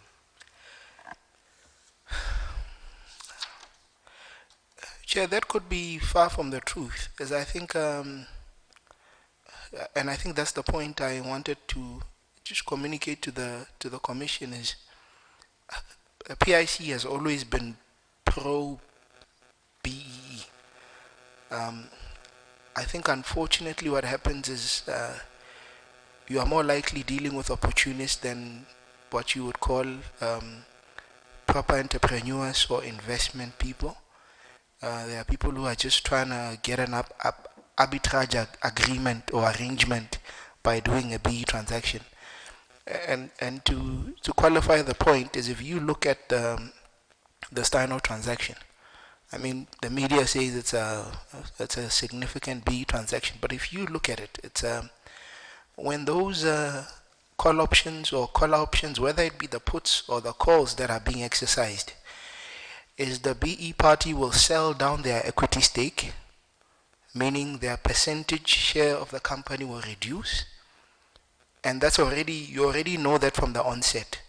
So you're clearly not doing a BE transaction. Well, it is a BE transaction, but it's a short-lived BE transaction. Because at the end of the transaction, the BE party mainly walks away with the value created, not ownership, and it also gives room for the B party to come again and get another B transaction concluded with the PIC. I don't know if that talks to empowerment. Yeah. Can I just ask you, given that you've raised the Steinhoff question again, in the documents that I've read on it, I recall that there was a request for a special or another due diligence on Mr. Naidu, as he was a politically exposed person. Were you involved in that at all? I think that's when I was removed from working on. I mean, it's funny. I mean, I'm removed, but I still work on credit risk. Meaning, the current beef transaction, I'm still working on it, despite what was communicated. Hence, I said it was a convenient action. And yeah, I was not aware. I'm not aware of anything that might have materialized on the Steinhoff transaction post the approval and execution. Yeah. Were you aware of what the Lancaster Group or who the members of the Lancaster Group were or are at the outset when the PIC was first approached? We were not aware, and to support the point is, if you look at the initial risk report for Project Sierra, is when we talk about BE, meaning triple BE, we spoke about the fact that the transaction was not broad-based in nature. One individual and a significant amount exposed to that person. So if I understand you correctly, the Lancaster Group comprised only of Mr. Naidu? At that time. At that time, when he first approached the PIC for 10.4 billion rand? That is correct, yeah. Okay. We'll come back to that. Obviously, we're going to be looking again at the Steinhoff-Lancaster deal, but I just wanted clarity on that. Thank you.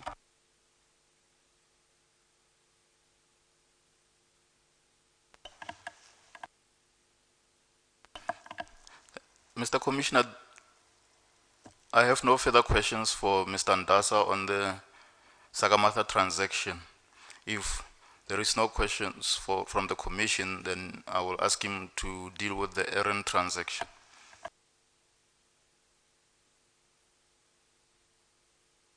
Yes, you can carry on with the next one.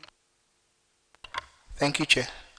So, with regards to Aaron Energy, when the transaction was assigned to be, Mr. Commissioner, can I just make the Commissioner aware of something? The PIC made an investment in 2013-2014. It bought shares for 270 million US dollars, and it later provided a guarantee. That was, I think, in 2016. When the initial investment was made, Mr. Ndasa was not yet an employee of the PIC, so I think his evidence will relate to the guarantee. So when the transaction was assigned to me, Mr. Paul Magula was the executive executive head of risk at the time, and I think various resources from the departments of the PIC, meaning listed. I think PMV was also involved together with ESG.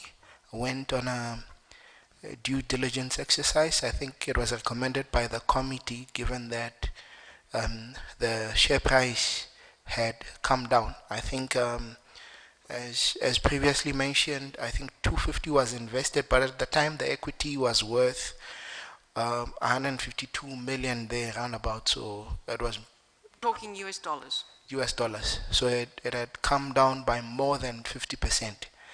So on the back of this transaction is Aaron Energy had technical issues, but there were also issues to do with solvency. It was in discussions with its lenders who were looking to call on their security. So as a significant shareholder, we were requested to intervene by providing some sort of a guarantee to third-party financier to provide funding to Aaron Energy. So I think at the time, Standard Bank was considered to be the financial institution that would provide a guarantee of 100 million US. But I need to add that I did not go to the DD for reasons that are, I think I only learned later that Paul was pretty uncomfortable with this transaction. As to why I did not go, I don't know why. But nonetheless, I still performed my risk report based on the, since it was a listed company, based on the any publications that the company had on its website. But we also sent questions to the management team. I think the questions were in relation to whether they had insurance in place. May I ask you this question? Do I understand you to be saying that no one from the risk division went for due diligence? That is correct, Chair. So for this particular leg of the transaction, no one from risk went to DD. I think the ultimate aim was to just see if the company had operations, but I think that would have been confirmed when the deal was done initially. But yeah, that was the purpose of this particular due diligence exercise.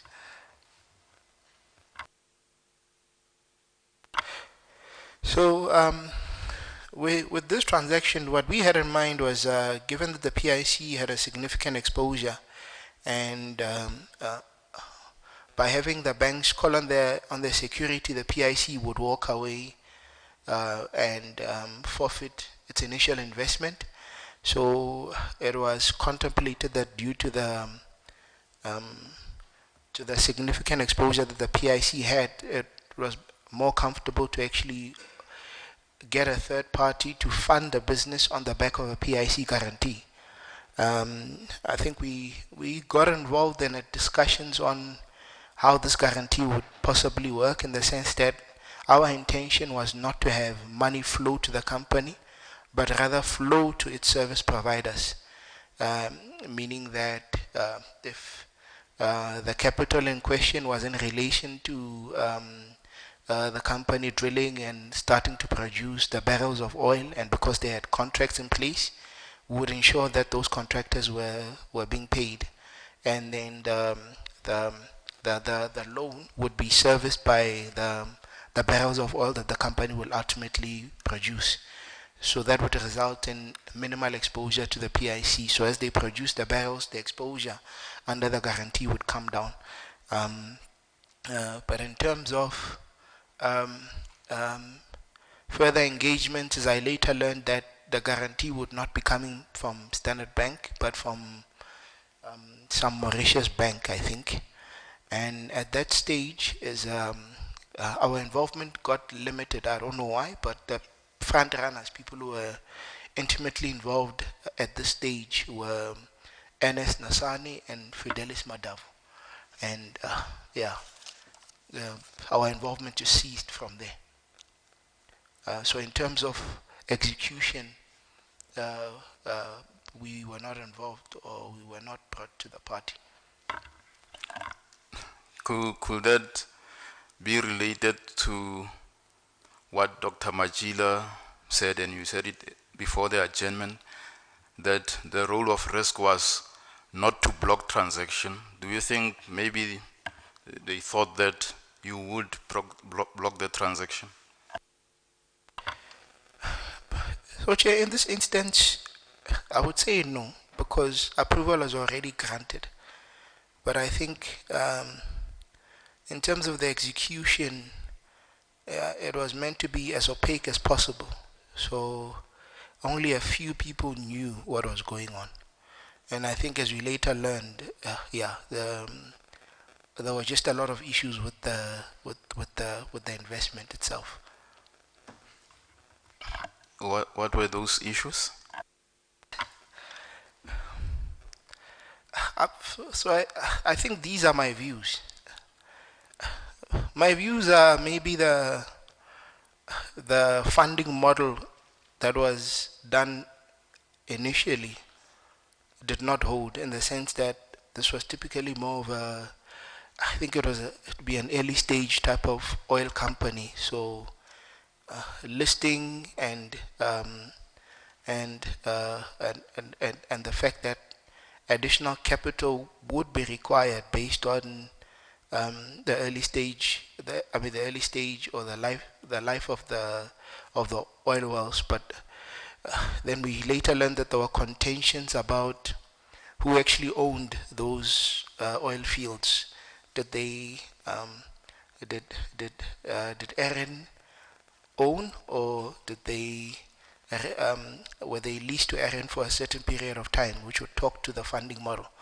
Because if it was leased for a certain period in time, is you wouldn't do a listing, you would adopt sort of a project finance approach, because ideally at the end these things would have to be transferred, or either the lease would have to be renewed. So you can't have that risk sitting, the bulk of that funding coming from an equity from equity providers. So yeah, but as I said, the information disclosure on this one was not that good.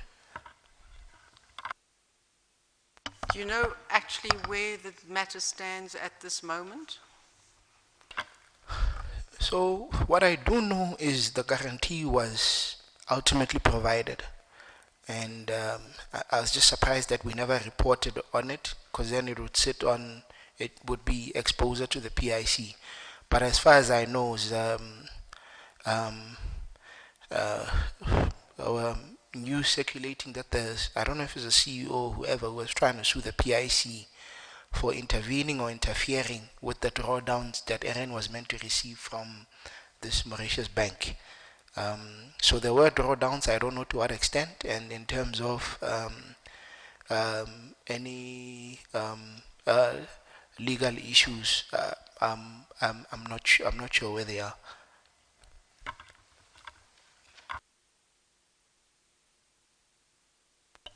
May I ask you to go to page 5 of your risk report? And we will, unfortunately, I didn't know that he would testify on this transaction, but it's the risk report that they prepared for the Aaron transaction. Is that in the other documentation that we've got this morning, or is it a different item altogether? No, it's not in the documents, It's not in the document. but we will make it available to the commission. I think it's...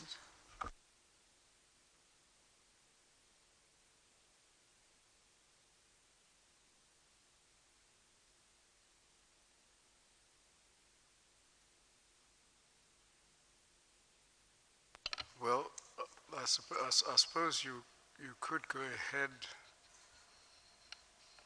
under the proviso that if there are things in the report we don't have it now, then he might have to come back if there are matters that we want to raise from the report.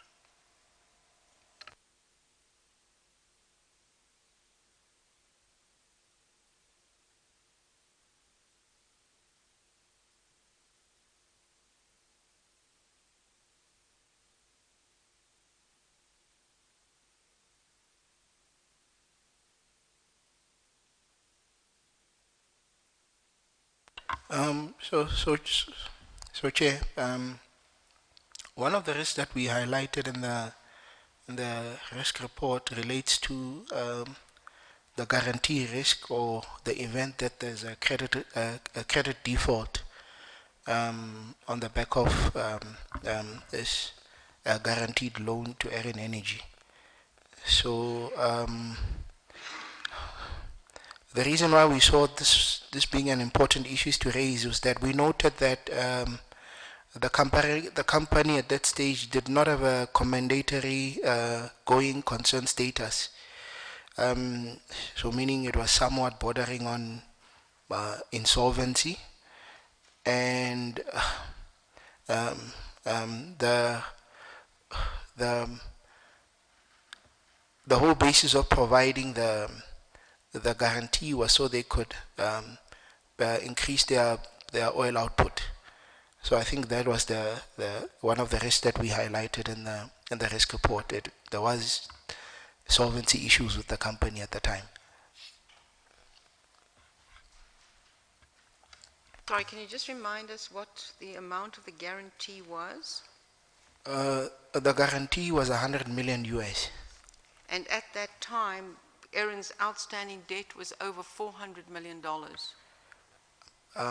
Not in position of it, but yeah, they were in the red, yes. Mr. Commissioner, the next witness will deal with that.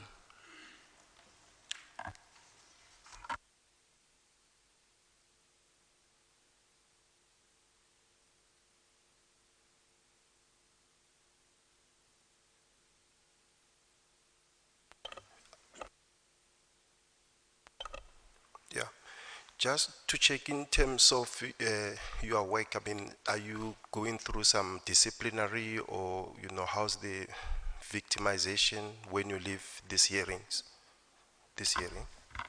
Oh, none at all. I mean, I've got no disciplinary proceedings against me, but the one thing I'm doing is I'm considering lodging a grievance case with Candice, Ms. Candice Abrams. And this was not to attack her as a person, but I think I need to know what was done or what was instructed. And I'm hoping any manager would learn, is I think is you don't want to ever do your job and wonder if there are any consequences from doing your job. But based on what she has said, because I mean, it's things I wouldn't have wanted to mention here, but I mean, I would often be called into a meeting or be called aside, and I'd be told that I'm somehow gossiping about her, and when you try find out where is the source of this information, she would say someone from your team, and obviously which is concerning. I mean, I think I'm old enough to know what I've said. So I try to explain that how do I have a fair relationship with her if there's someone in the team who's saying I'm saying certain things. So the best solution is to actually get them. We sit in a meeting, 3 of us, and then we can get to the bottom of it. I mean, it gets very petty in the sense that I was once told that Chifango was crying. And I would wonder, I went through a tough time, but not to the point of tears. Especially at work, no.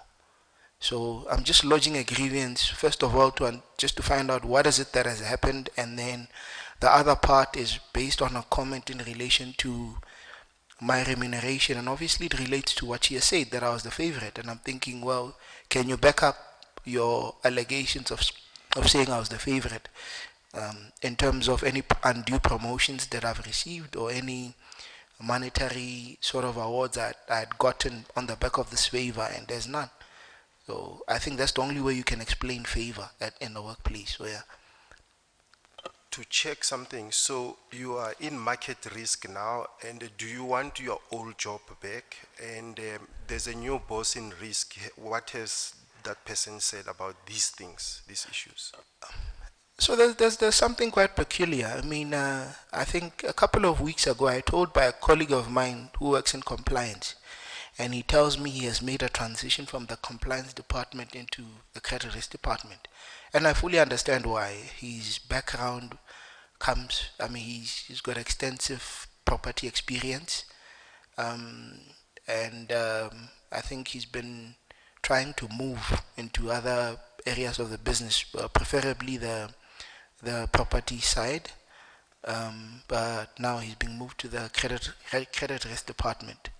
And then you have me on the other hand, where the experience is there.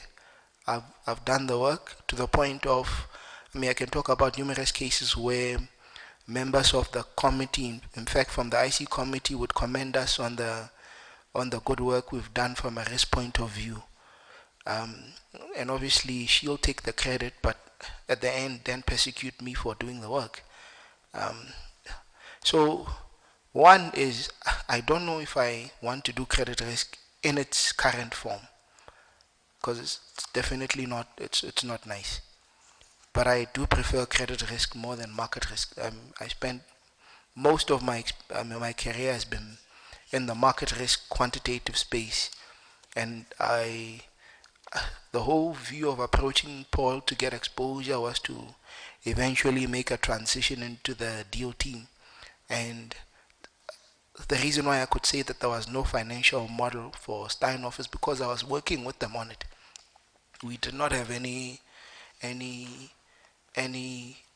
of substance other than the fact that these are South African assets, we know them, you know, the common writer. But in terms of what the balance sheet would look like, how the company financial performance looks like, there was nothing. So yeah. And the new boss, have you engaged with him on this? Sorry, Chair. Sorry for interjecting. Sorry. Yeah, no. The new boss, have you talked to him on these issues? No, I have, because one thing I didn't want is to say good morning to a person and then all of a sudden he finds me here appearing and spewing out these issues. So I have spoken to him. I don't know if he's in any way in charge of or in control of the changes that are happening, because the changes that are happening were predominantly under Dr. Dan's watch in terms of the new appointments and all of these things. And I mean, in fact, it wouldn't be speculation that the way risk operated is we were designed to be inadequate. We were designed to not have capacity, and we were also designed to have a person who's agreeable to investments. So, I mean, if you look at the whole concept of taking collective responsibility, is that you cannot single out any one person. But now it's proving not to hold, and yeah. So long story short is, I mean, in her own words, Candace told me that I had no issues with Dr. Dan. We worked very well. And I'd like to believe she was front runner to be the new head of risk. I mean, Dr. Dan, not only, he didn't lead, he ruled over the PIC. That's pretty much it. All right, thank you.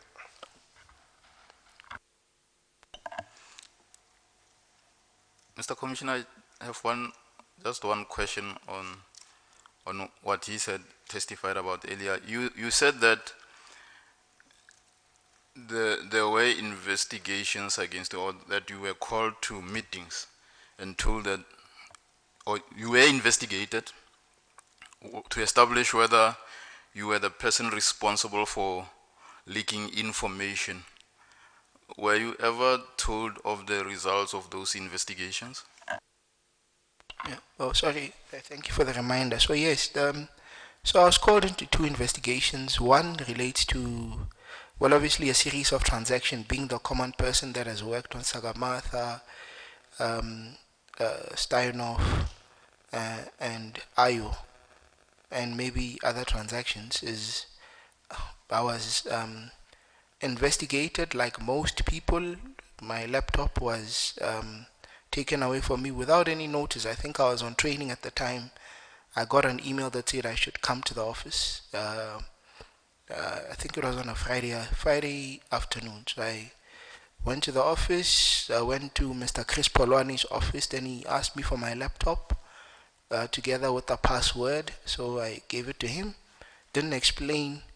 And then I think 2 weeks later, I found myself sitting across a gentleman from Sizwe Ntswaloba, a forensic investigator. But in terms of the outcome of that investigation, nothing was said. All I know is the laptop that was taken away from me at the time was returned to me with no commentary at all, or nothing to say whether I've been absolved of anything. And then the The second one relates to an investigation by, I think it's LexisNexis, I think, some, yeah? Yeah.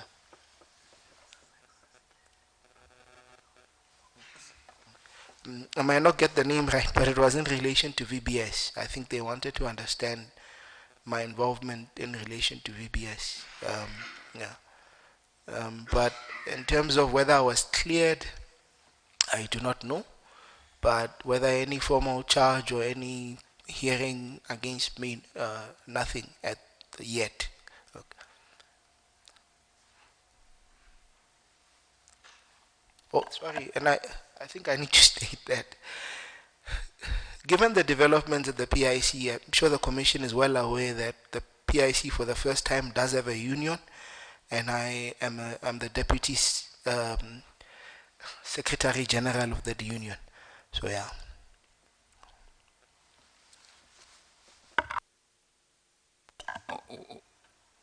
What were the reasons for the PIC not having a union? I don't know what the reasons. Well, the reasons for PIC not having is, I think, remuneration and bonus allotments was somewhat fair and predictable according to some of the PIC staff members. But now, as the years went by, bonuses were allotted to favorites, and you could not reconcile the determination of the bonus to the policy.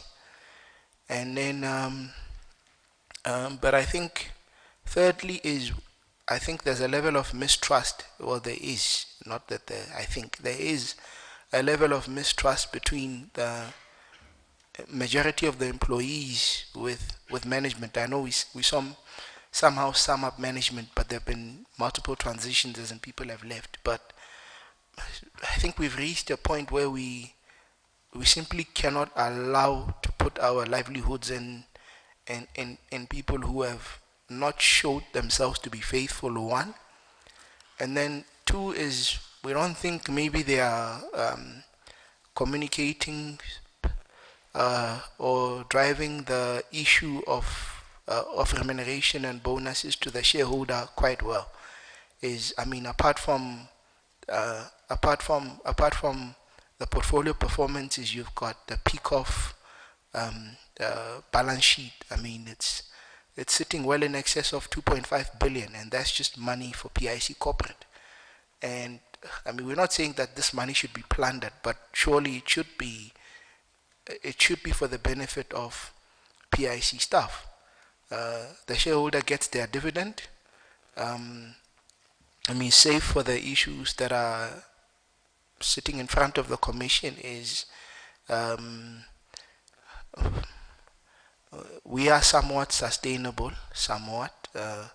because the assets we manage are not the PICs but the clients. But yeah, pretty much.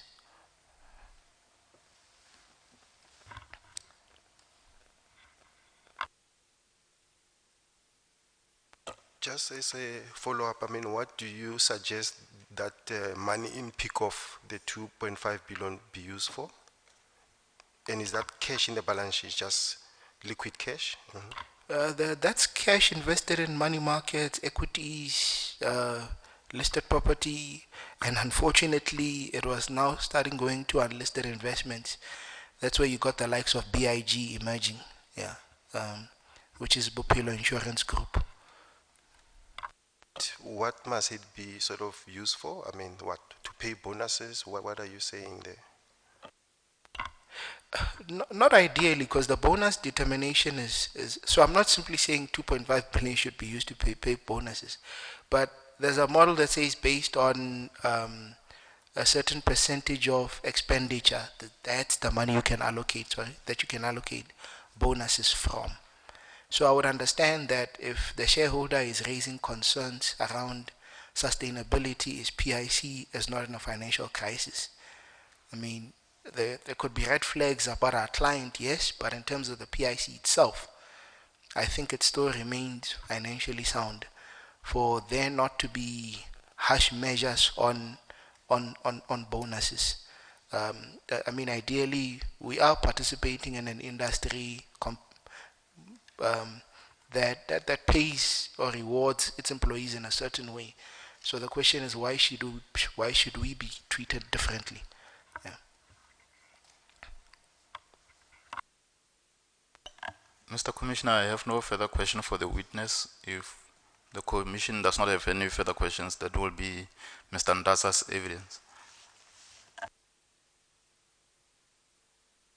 Yes, thank you, Mr. Ndaza. Thanks very much for the evidence that you've placed before us, and thanks for your time. And as I said, be ready when you're asked to come back, if you were to be asked to come back, if there are questions that should arise from the document that we're going to get. Otherwise, you're excused. Okay, thank you, Chair. You're welcome. Thank you. Mr. Commissioner, it's almost 1 o'clock. Our second witness is here. I don't know whether it is a convenient time for us to take a lunch break. What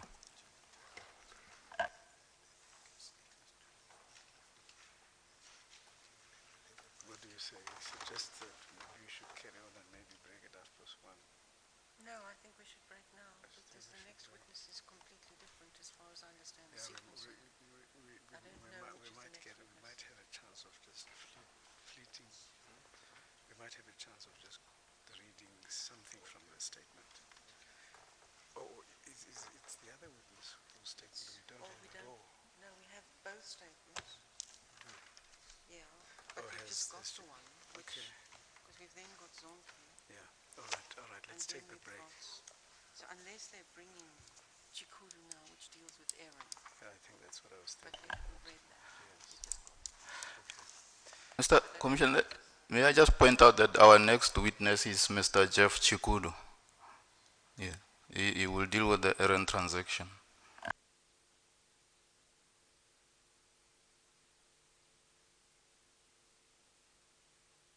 That's fine, but let's take the break now. We'll come back 1:45. Yeah. What time is it? This is just under an hour. Would you be prepared to come back 1:45? Yes, Mr. Commissioner. Right. We'll take the lunch and adjournment until 1:45.